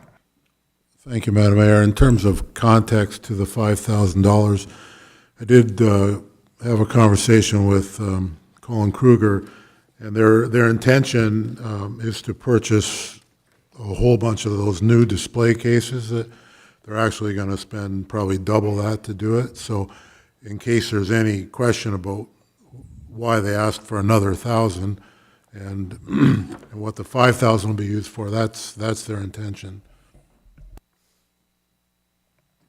Okay, any other comments? All right, I guess we can move on to the next one. Yeah, so the only other thing to make note of is that the Long Beach Homeowners Association, they did not submit an application requesting any funding for 2018. So there's been nothing kind of included here. I don't know if council wants to add something into grants, not necessarily saying specifically for this one, but just to give themselves an option to potentially distribute at a later date. Were they aware of the new process, do we know? So Like the new any organization that received funding in the past, we mailed out not only the policy, but as well as the application form, notifying them of the change. Sorry, Alderman Gilmore. Madam Mayor, I think that this falls into the same category as the Lions Club. If they choose to come back around full circle, then we'll discuss it out of our discretionary council.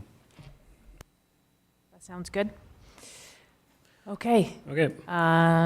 So then we're on to the airport. Yeah, so the Airport Commission is one of the owners of the airport. We are essentially obligated to share the cost, and So there, like I said, there are these costs. So the 6241, if you recall, last year, they were requesting 17,000 for capital projects, to which we decided to borrow from our cemetery funds over a 3-year term to contribute our portion of that. So this is a continuation of that, is the 6241, which we're committed to.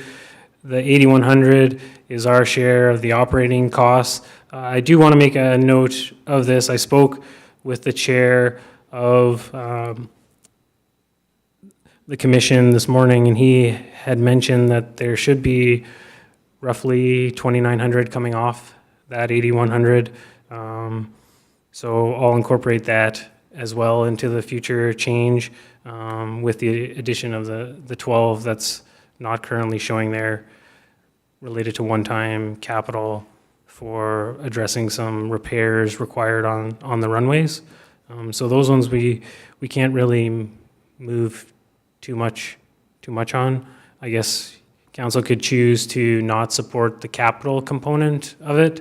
But given that we're one of 4 of the owners of this, and we only have a 7% share, chances are that if the other organizations or municipalities choose to go forward with it, we will be also going forward with it.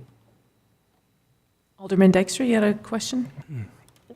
Through you, Madam Mayor. So in regards to the airport and the Airport Commission, Adam, you're saying we are a stakeholder but we are only 7%? Is that what you're? Yeah, so this airport, being one of 2 in the Niagara region, is supported by Welland, Pelham, Wainfleet, and Port Colborne. And basically, our ownership in it or share of it is based on our populations. So us having the smallest population of the 4 municipalities involved, it equates to a 7% stake in this airport. If I may continue then, so we have, I'm not saying that it would happen, but if there was a sale, we would still have a portion of dollars coming back to us if there was, so we're investing in something that we potentially have an asset? Right, and there has been talk over the last, I think, year and a half or so about the Niagara region kind of absorbing the 2 airports from us. Having said that, with respect to these capital requests that have happened in 2017 and 2018, part of what the 4 municipalities are doing is we're establishing loans with the Airport Commission in the event that the Niagara region does assume responsibility for these. The Niagara region would then be paying us back for these capital contributions. So if I may continue, sorry to be long-winded regarding to this, I'm just getting educated here in regards to the Airport Commission, and maybe Alderman Hessels wants to have some insight to this as well, as he's part of the board, I think. There's also privately owned hangars there that are, in fact, they should be revenue for the airport. At what point does the municipality get to see the operating costs, I guess, for the airport then? Yeah, so they do provide quarterly updates. Sort of in the transition of 2017, we were left off kind of that correspondence until later. So we've gotten that sorted out. It's now coming addressed to me, which we've now, in Q3, we put the 3rd quarter report through correspondence to council. There also is, as part of our annual audited financial statements, note disclosure in our financial statements that outlines the true operating revenue and expenses of the airport, as well as our share of that. The 8,000 here, essentially, they do factor in the revenue from these privately owned hangars. Unfortunately, they haven't quite got themselves to being cost neutral. So annually, they look to the municipalities to make up the difference between that. But I do understand, and Alderman Hessel may have more insight, they are looking to expand the number of hangars that they are having there to help generate more revenue. But part of it is they need to have these runways in a state that they can actually land and take off from. So if I just may continue one more comment, more of a point, as council this evening's discussed some sort of grants that we're funding that aren't really Wainfleet related. I just, other than the stakeholder part, I didn't understand why we were financing somebody's hobby. That's basically the bottom line. I don't understand the value that a lot of the residents in Wainfleet get from the airport. That's just my 2 cents. And I mean, I'd be happy to have somebody tell me otherwise, but Yeah, so my understanding is we do have, as a stakeholder, there is an agreement in place with all 4 municipalities. I don't know off the top of my head when that was ultimately established, but I do know that other municipalities had kind of explored the opportunities of wiping their hands of their ownership piece. And I will say that when they looked into that, my understanding is there are some clauses in there that make that kind of financially expensive to do. I think the main goal is at this moment is to try and get this uploaded to a regional airport, but that will take some time because there's some environmental assessment stuff that they're working through. okay, Madam Mayor, just one more comment then. Sorry, I'm not against the airport, just for clarification. I just looking for a business case. That's all I'm looking for, because we are spending a substantial amount of money, taxpayer money, where we could use it somewhere else. So, thank you. Alderman Hessels. Yeah, I can probably help you out a little bit with that. The Airport Commission took a different governance, probably about 6 or 7 years ago. And the guy that had it before didn't do any maintenance to it and all that. So we're trying to catch up. One is the runways. If we didn't fix them, that airport wouldn't be operational. The other thing is the septic system. It's a 70-year-old septic system. It got condemned, so that's what this year is for. The 6,000, that 3-year one, that's for the runways. Like it's not cheap. And yeah, like Adam was saying, to get out of this, it would cost us a lot more.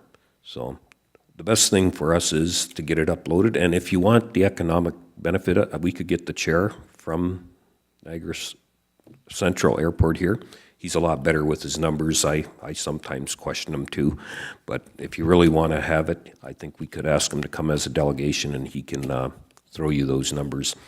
I've been to a few of them. It sounds good, but what sounds good on paper doesn't always work in reality, so.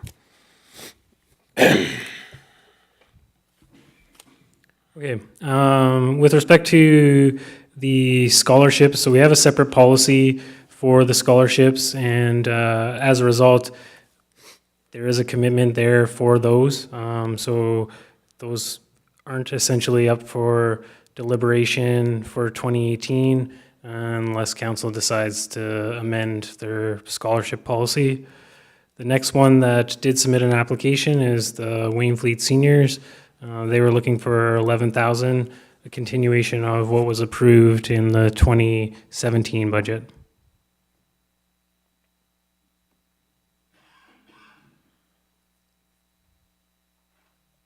No questions on the scholarships? Okay. How about the seniors? We're doing them all? Okay, seniors? Nope. And the other? So the last two there are the Women's Place of South Niagara. They're requesting $1,000, similar to 2017. And the Niagara South Plowmen's Association is requesting $50, which is consistent with their 2017. Alderman Dykstra. Through you, Madam Mayor, not regard to the last item, but just in regards to something on the whole page that we just dealt with, the two items that have the 3 asterisks beside them, which says they're no longer operational, is that permanently no longer operational, or just this year? That would be the Safety Day and Santa's Helpers. So to clarify for the Safety Day, I don't believe that Safety Day itself is not operational. I think it's more so the Committee of Council is no longer operational, so the $500 is just kind of assumed into our operating budget of the township. as a whole. So there still will be a safety day? I'll defer to the chief on committing to the safety day piece. I think it's always important to have a safety day. So, you know, we're going to support that and be part of it and do whatever we can to help with the administration of it. Thank you. And then the Santa's Helpers, yes, that one actually is no longer a program that exists. Okay, thank you, Adam. Okay, so is that it for grants for now? Oh, sorry, Alderman Gilmore. Thank you, Madam Mayor. Just a, excuse me, just a comment. It's, this has been a good exercise, although quite ironic that we've probably spent 25 minutes on an item of $50,000. I think there's a reason for that.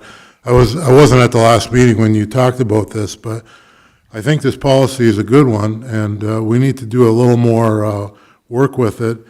And a lot of the things that we trimmed and talked a lot about were dollars that we're sort of allocating on behalf of taxpayers to functions that don't directly affect Wainfleet residents. So just as a comment for future consideration to this policy, I think that it would be a great idea if we split everything that was directly attributed to Wainfleet residents and Wainfleet people and had another category for all requests that come for, you know, these other things that we can't put our finger on and say that's strictly a Wainfleet thing. And then once we have those two things delineated, then we should consider a cap on the second part. And then whatever requests come in, we decide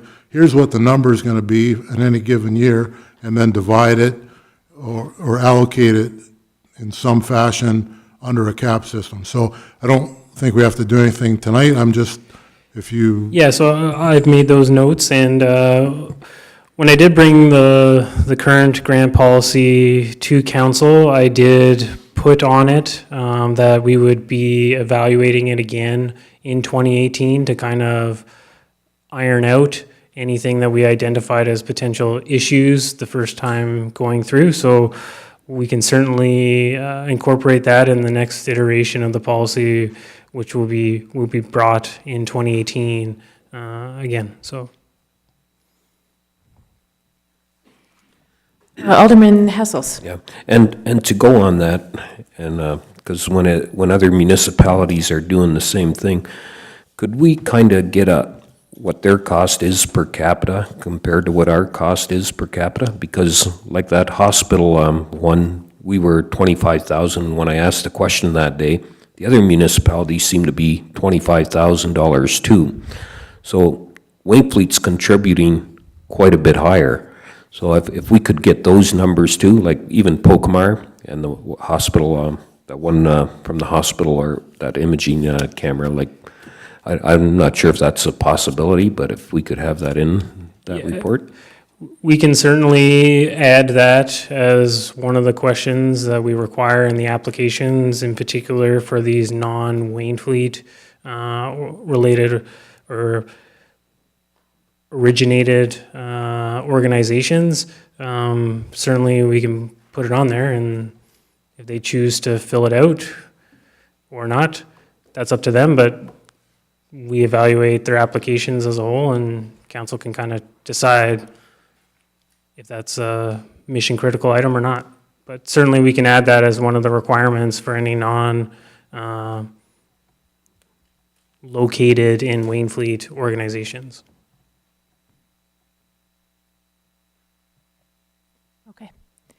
Okay, so do we have more operating to go? We do. Okay. How much more? I just want to let council know that my rough math tells me we're already down to just over 4%. So just letting everybody, just from what with the capital projects and the grants, and then Adam clarifying that there was a double up in the budget. So I'm just might suggest we finish the operating and then maybe move on to the balance of the council and give ourselves some time to digest and then come back in 3 weeks to maybe wrap it up, but it's just my suggestion. Alderman Hassels. I guess another question I got, we're collecting development fees and all that. Where in any of these things is development fees fitting in? Yes, good question, Alderman Hessels. When you look back at tab 3 in the summary of where things are going to be, or how projects are going to be funded by, you'll notice that there's 2 columns, one being reserves, one being obligatory reserves. So obligatory reserves are those development charges that you're alluding to, as well as the 5% parkland dedication that we can collect in lieu of land for any potential developments that occur in the township. So there are some strict rules in terms of what those funds can and cannot be used for. And on top of that, there's also a split sort of in those funds. So when you look at the sort of 200,000 total for development charges, inside that 200,000, it's broken up into, there's an administrative component, there's an indoor recreation and outdoor recreation, a roads and bridges component. So the 200,000 is allocated and chopped up that based on the development charges that were approved in the bylaw and based under the requirements and rules and legislation related to development charges. So anytime there's an opportunity to use it and the project meets the requirements of the Development Charges Act, we put forward the use of those obligatory reserves. And so there are some that'll be used. And they're used up to their max for that project? Yeah, so when the development charges report came back, I believe in 2016, I think was the last time that we did the development charges, the report broke down by the different components, sort of what projects these funds were earmarked for or what they could be used for. So essentially what staff does is uses that as the guidance and double checks, is this one of those items that was presented as part of that report? Or could it be considered as one of the items, if it's not a specific item, but makes sense in terms of like roads, for example, there's not necessarily one road that's outlined in the development charges that we're collecting funds for, just roads in general. So we can use it when it meets the requirements of the legislation. But we still need to kind of follow that legislation and can't just use it as we choose. If I may continue. Okay, the roads and bridges, if we get that funding, like you're applying for a grant again, but you put the full expenditure in there right now, did you not, or? Yeah, so the full expenditure is in there, but it's also offset by the 90% that we're requesting for the one grant, or for the one bridge. The other bridge, we didn't submit a grant because chances are we weren't going to receive funding for both projects, seeing as we didn't receive funding for the bridge the first go around. And we made the decision that a joint project with 2 municipalities probably increased our likelihood of receiving a grant, because the government would be paying or contributing to 2 municipalities with 1 grant. So that was sort of the strategy behind it. In terms of the second, the Gents Road, Bridge and Road, we had proposed to pay for that one entirely out of reserves. We had some funds that we could allocate that way that we obtained in 2017. And so they've been proposed this way, but should council choose not to use them for that bridge project, they could be allocated elsewhere as well.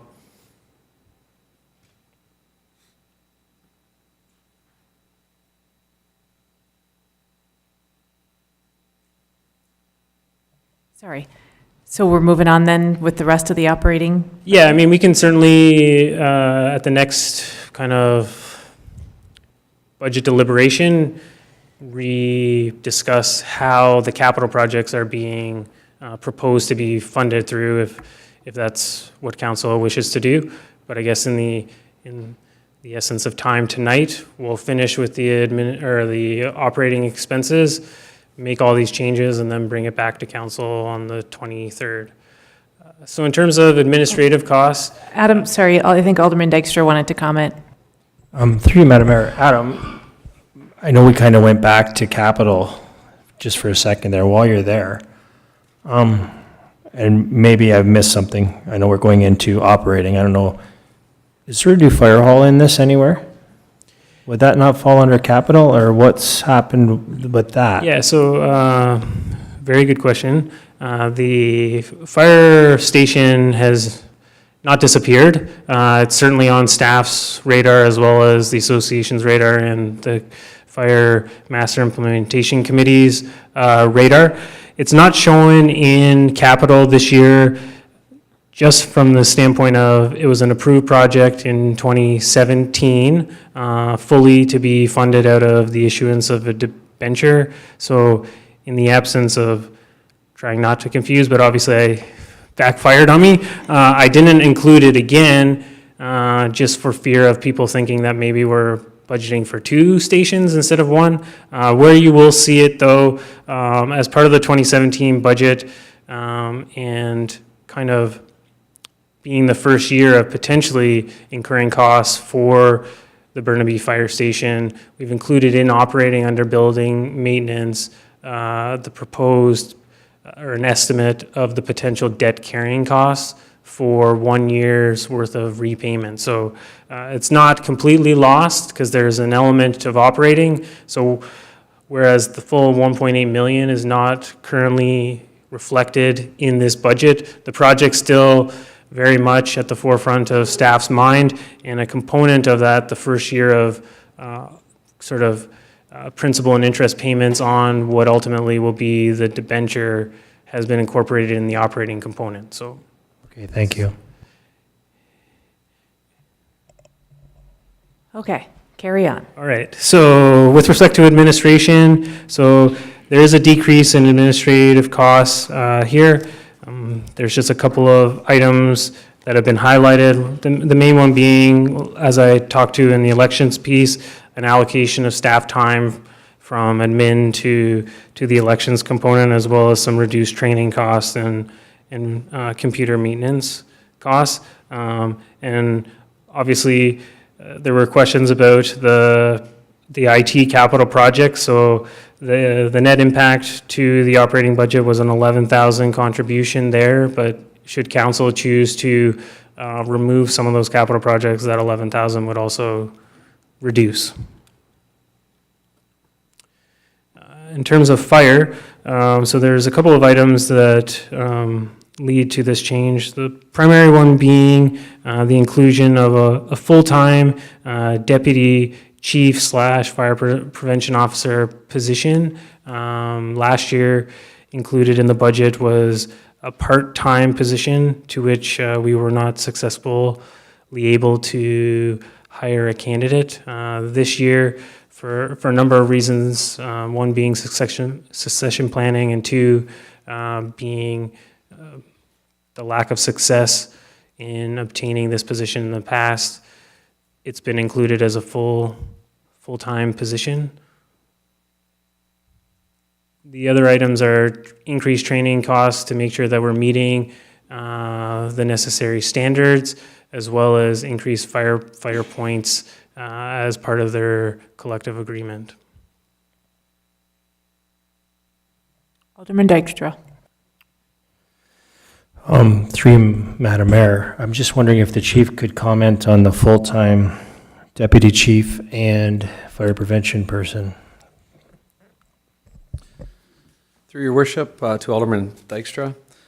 It's my understanding that this is not a new position being put forward, and certainly in the past year, we weren't successful in achieving a part-time fire prevention officer, which is part of the reason for moving this position forward.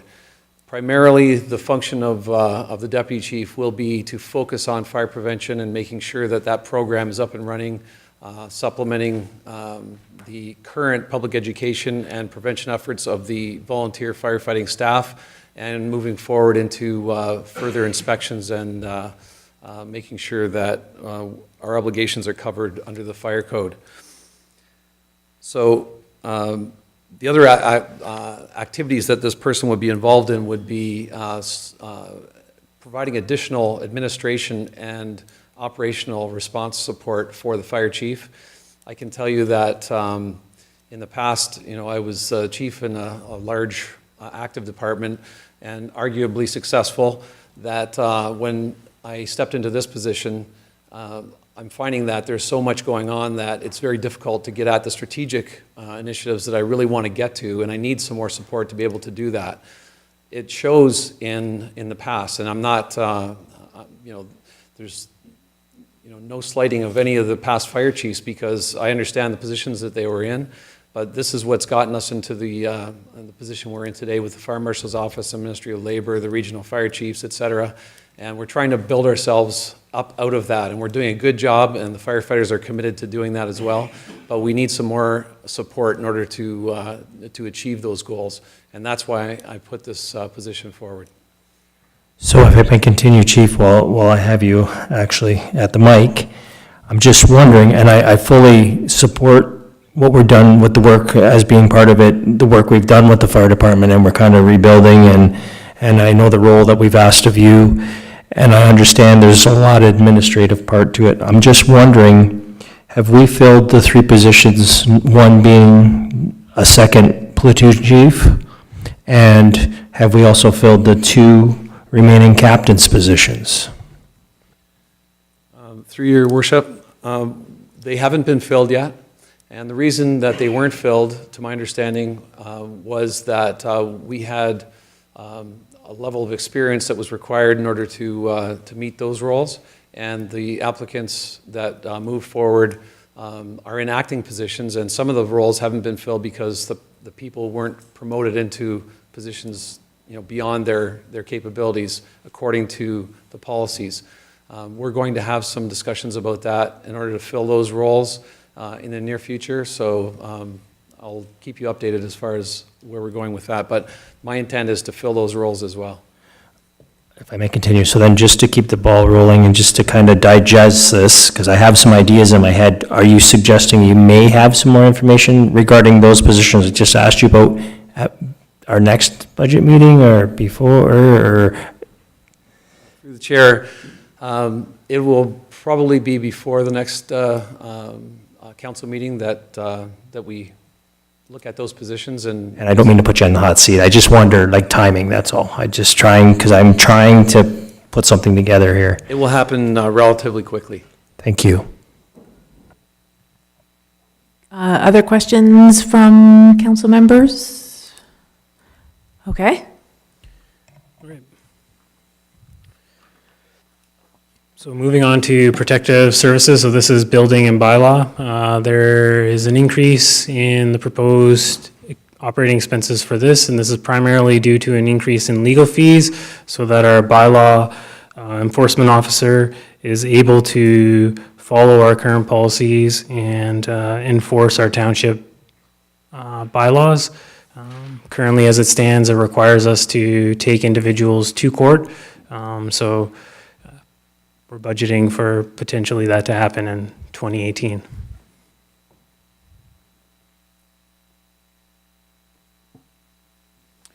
Right, moving along, roads and bridges. So again, this is sort of where that first 70,000 will be reduced. So you'll see that 88,000 increase there be reduced by 70,000. The other kind of significant changes to the 2018 operating budget is an increase in gravel inventory of 20,000, as well as some increase in capital contributions based on the capital projects. And the last component is an additional 30,000 for ash tree removal.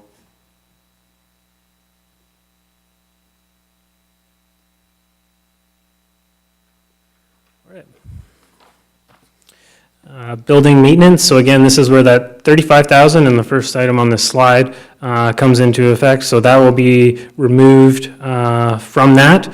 Also included in there is contributions to capital fund, so that'll also be adjusted based on the decisions that council made as it related to some of the building projects, so that will go down as well. And the last is increased insurance, so from last year's insurance, it's gone up roughly 8% in terms of our costs.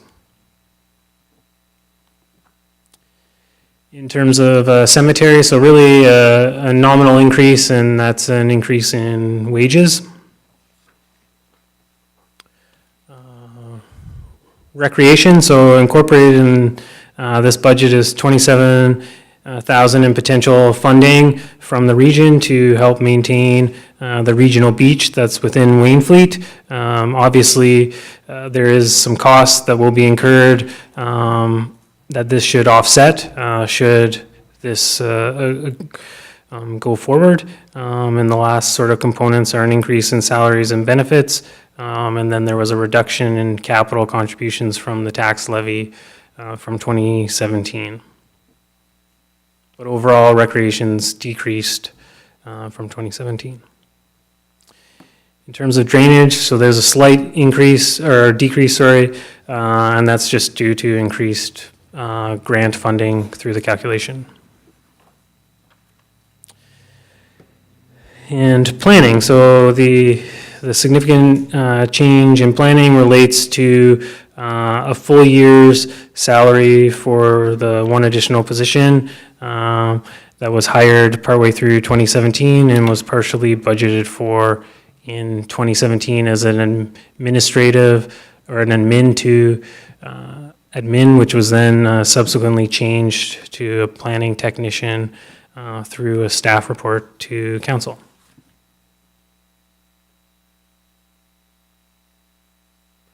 Okay, and the last kind of component of the presentation, just with respect to reserves. So in the budget that you received, there was some significant reserve funding or proposed usage totaling $1.8 million.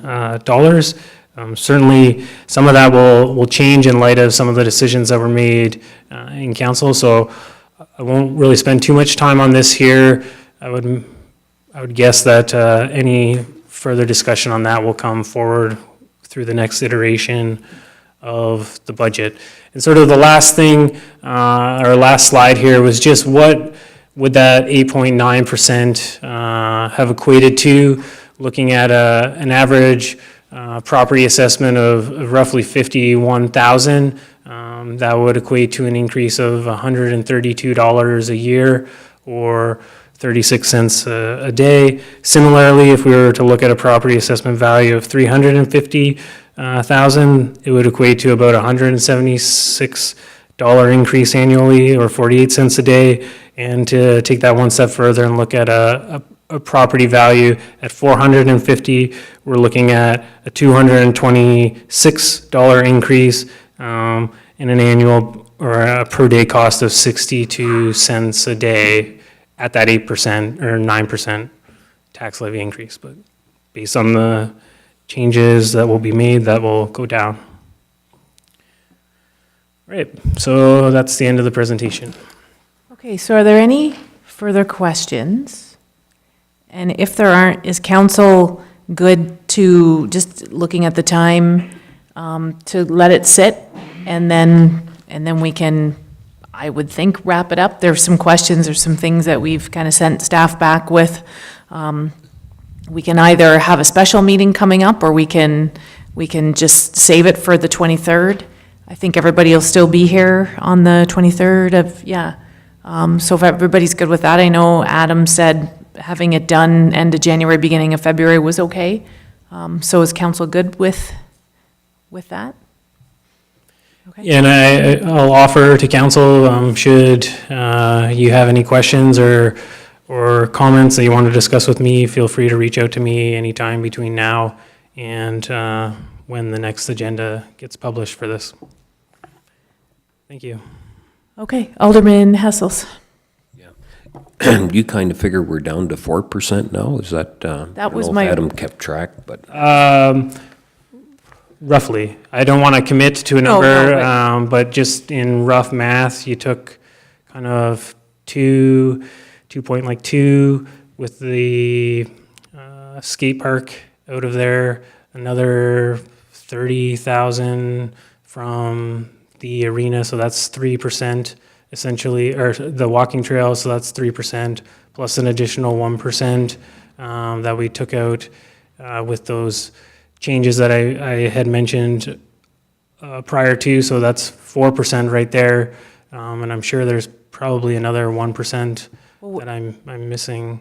I had that we started the budget at 7.11%. Yeah. Well, yeah, 7.1, sorry, but that was already included in that. So then I had initial two. 34,000 from the walking trail, 122,000 from the skate park, and 10,000 from the grants, which was 166, which I thought was roughly 3%. Yeah. Okay. So then take away 3% from From seven. 7 is 4.11. Yeah. So there you go. So I thought that was good to tell Dave Johnson tomorrow. So okay, so if we're good with that, I think we're well on our way. Then we'll continue on with the council meeting. So thank you so much, Adam, for your time and efforts. It was a great presentation. I think we have a great handle on the budget, and you presented it in a concise, succinct manner. So thank you. All right, I'll just do my mayor's remarks really fast. I hope that everybody enjoyed a safe and happy holiday, and I want to thank our staff and crews who worked tirelessly during the holidays to keep our roads safe. They were out in full force as much as they could be, so we appreciate that. And then they kept our arena and library programs running over the holidays, and then completed our office renovations, so thank you to everyone. I attended the Bowl for Kids' Sake media launch at the Meridian Center last year, and they'll be doing their Bowl for Kids' Sake in February. I went last year. It's been a long time since we've all gone together and bowled, so I don't think Alderman Conk's going to be here. I can give you the dates. I think it's February 12th. That can't be right. That's a Monday. I don't know. I don't have the date on me, but it's something maybe that we can coordinate. And if you're still here, Alderman Conk, no? She's saying no regardless. Okay. So anyway, maybe we can talk about that and put a team together, even if staff is interested in that. I think the last time we went as a group, we were pirates, and you and your family came dressed as pirates. Alderman Hessels looks more like a biker when he puts something on as a pirate, but okay, and then, so I'll keep you posted on that. And then on Saturday, they had the book launch at the library for Grizz Whitlib's We Are Wainfleeters book that she spent the last couple of years putting together. So I encourage everybody who hasn't seen the book yet to either order it online, you can email Grizz, or to go over to the library and check it out. There's, I think, a couple copies there, but it was really, really well done. And she did about an hour-long presentation and told us little stories about how she photographed certain people, and so it was fun. It made you feel like you were a part of her photographing the book. And I think she said she photographed about 315 people. She was saying like 5% of the population. So it was great to be a part of that. And we congratulate her and thank you for her investment into the history of Wainfleet. And I want to thank everybody who attended our New Year's levee, which was at the 2x4 this past Sunday. We had a smaller turnout than past years, but it was still great to visit with everybody. And I want to thank Josh and the staff for putting on such a great spread. Lee and I had a site visit at the Wainfleet restaurant yesterday. And of course, as we say at every council meeting, but we will continue to do these visits throughout the township this coming year. And what else do we have here? So the next MPCA board meeting will be on Wednesday, January 17th at Balls Falls. On Friday, January 19th, I will be attending the second annual Niagara Chiefs Gala in support of Pro Action Cops and Kids and Victim Services Niagara. And then our next regular meeting of council will actually be in 2 weeks on January 23rd. And then at that time, hopefully we will wrap up the budget. So that's it for my mayor's remarks. And now we can go into the adoption of the minutes. So I'll look to our clerk that looks nothing like Meredith and let him read the minutes. That the minutes of the regular meeting of council held on December 5th, 2017, and the minutes of the special meeting of council held on December 14th, 2017 be adopted as circulated. Can I get a mover and a seconder for the minutes? Moved by Alderman Conk, seconded by Alderman Hessels. Are there any errors or omissions or discrepancies with the minutes? Seeing none, I'll call the question. All those in favor, and that is carried. And I think we only have 2 staff reports, but we'll go through them individually.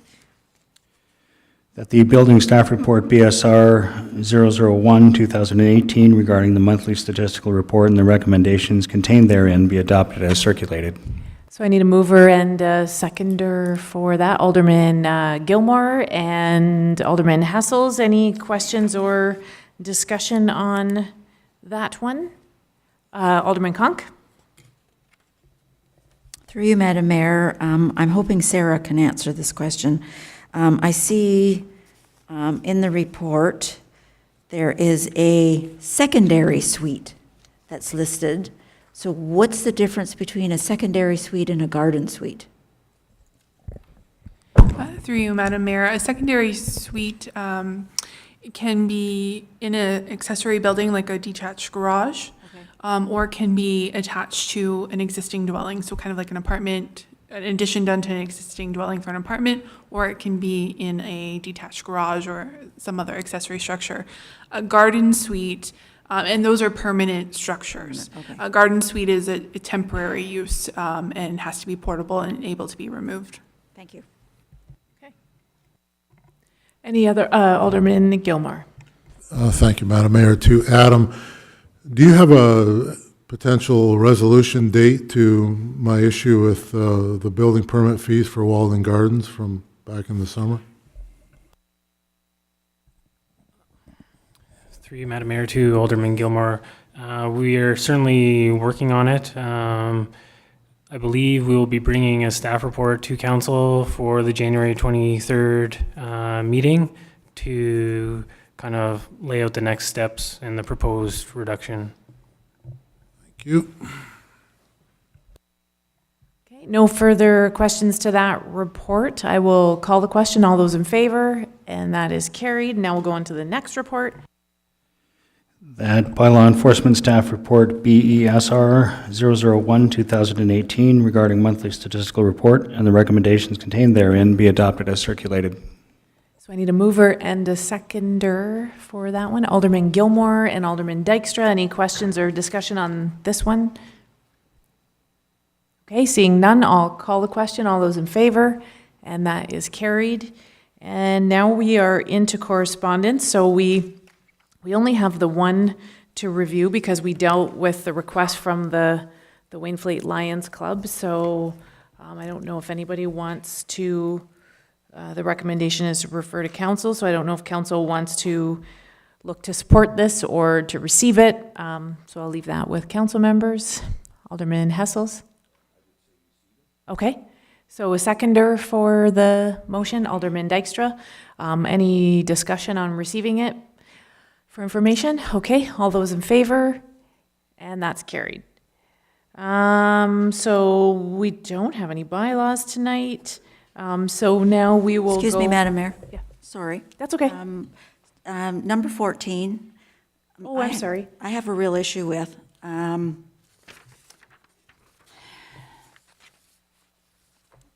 That is the memo, I guess, that came from the audit committee at the region with regards to Pelham.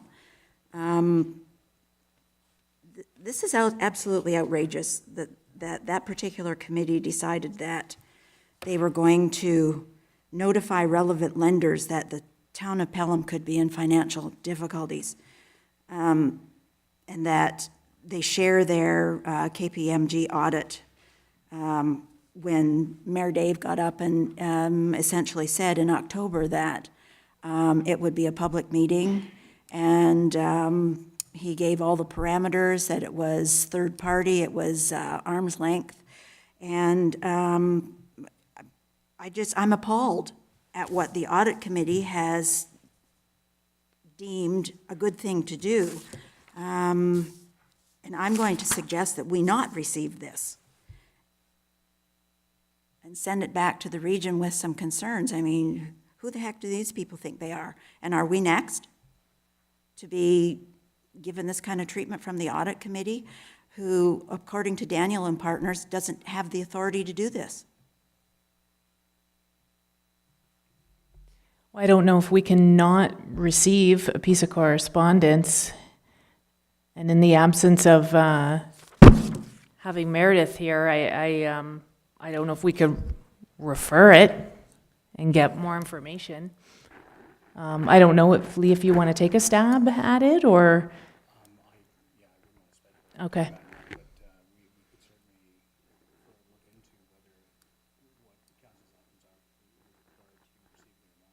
Okay. I mean, I don't know what to tell you. I mean, I guess you could write an email and express your concern with it.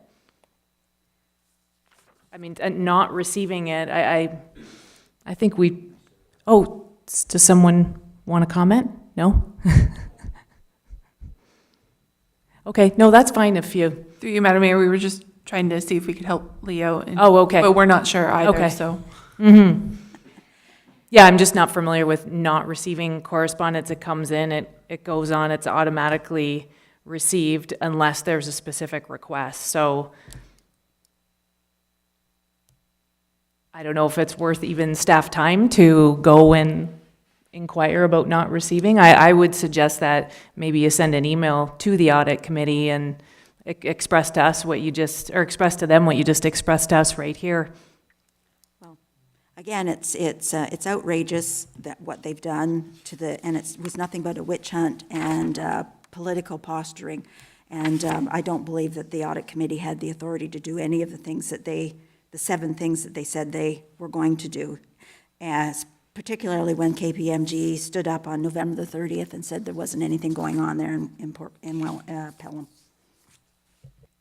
Okay, so any other correspondence that anybody wants to mention? Okay, seeing none, then, so like I said, we had no bylaws, but we do have a notice of motion, so I'll look to Alderman Conk.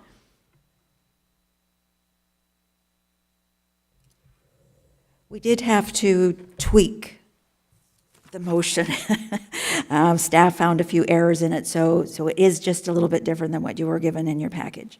Whereas our procedural bylaw 067-2016, section 14, under motion appears to be in some question as to the timing of notice of motion, and whereas some motions can be time sensitive due to our 3-week council cycle, it can take up to 6 weeks to vote on after a verbal notice is given. And whereas our Code of Conduct bylaw 044-2016, section 17I, under formal complaint procedure also appear to need amending in order that the public may file a complaint, we need to be inclusive and transparent with integrity and accountability to our residents, therefore allowing them the right to make a complaint as they see fit, not to be determined by the willingness of another council member to make the complaint for them. Therefore, be it resolved that the procedural bylaw 067-2016, section 14.9 read, a notice of motion can be delivered verbally at one cycle of council and upon being delivered in writing at the next cycle of council be discussed and voted on, replacing the current version. And also be it resolved that Code of Conduct bylaw 044-2016, section 17I, be amended to read, any member of the public may make a complaint of a member of council that contains the information required to complete Appendix A, which is attached hereto and forms part of this Code of Conduct, and shall be in the form of an affidavit. And finally, be it resolved that Section II be read as follows, or, with respect to the conduct of a member as directed at a member of the public, whether or not the complainant witnessed the conduct alleged to violate the Code of Conduct, and that the remaining items in Section 17 be renumbered accordingly. Okay, so that's the notice of motion, so then that'll come back on the 23rd. All right. Any other notices of motion? Okay. I don't know, because it's just a notice of motion, so I think it's appropriate to wait until until it comes forward on the 23rd. But you can certainly ask questions of Alderman Conk offline for clarification. Okay, so we don't have any proclamations, but I'm assuming we have other business. Does anybody have other business? Okay, Alderman Conk. Through you, Madam Mayor, a few cycles back, I mentioned the Committee of Adjustment and the time of the day that they hold their meetings. I don't remember what we decided to do about that. And I'm kind of thinking that we ask for a staff report, but I'm not sure with regards to why it's being held at 4 o'clock in the afternoon when most people are still at work, and if it can be moved to a later time of the day. Did we, Sarah, I remember having a discussion about that. So where did we land with that? Have we looked into that, or? Through you, Madam Mayor, certainly Meredith and I chatted about it before she went off. I can't remember if there was a formal request for a staff report or not, but certainly maybe just to cover our bases, if you want to make that motion tonight, and then we can get the ball rolling on a staff report. Okay, so you're making a motion to Yes. review the time? Yes. Okay. Is there a seconder for that? Alderman Dykstra? Any discussion on requesting that report? Seeing none, I'll call the question. All those in favor, and that's carried. One other item, the Save the Welland Hospital is having a murder mystery dinner March the 17th. The tickets are $35 a piece, and it's similar, it's the same group doing the murder mystery that did the library murder mystery last year. So it's a good time was had by all with last year's group. So I do have tickets if anyone from council, staff, or in the gallery would like to have a ticket. I've got them. Okay, any other business from any other council members? Okay, seeing none, then I'll look to Lee to read the confirming bylaw. That bylaw number 001, 2018, being a bylaw to adopt, ratify, and confirm the actions of council at its regular meeting held on the 9th day of January, be read and passed this 9th day of January, 2018. Can I get a mover and a seconder for that? Moved by Alderman Gilmore, seconded by somebody, Alderman Hessels. I'll call the question. All those in favor, that's carried. And then I'll need a motion to adjourn. Moved by Alderman Gilmore, seconded by Alderman Conk. All those in favor, and that's carried. We're done.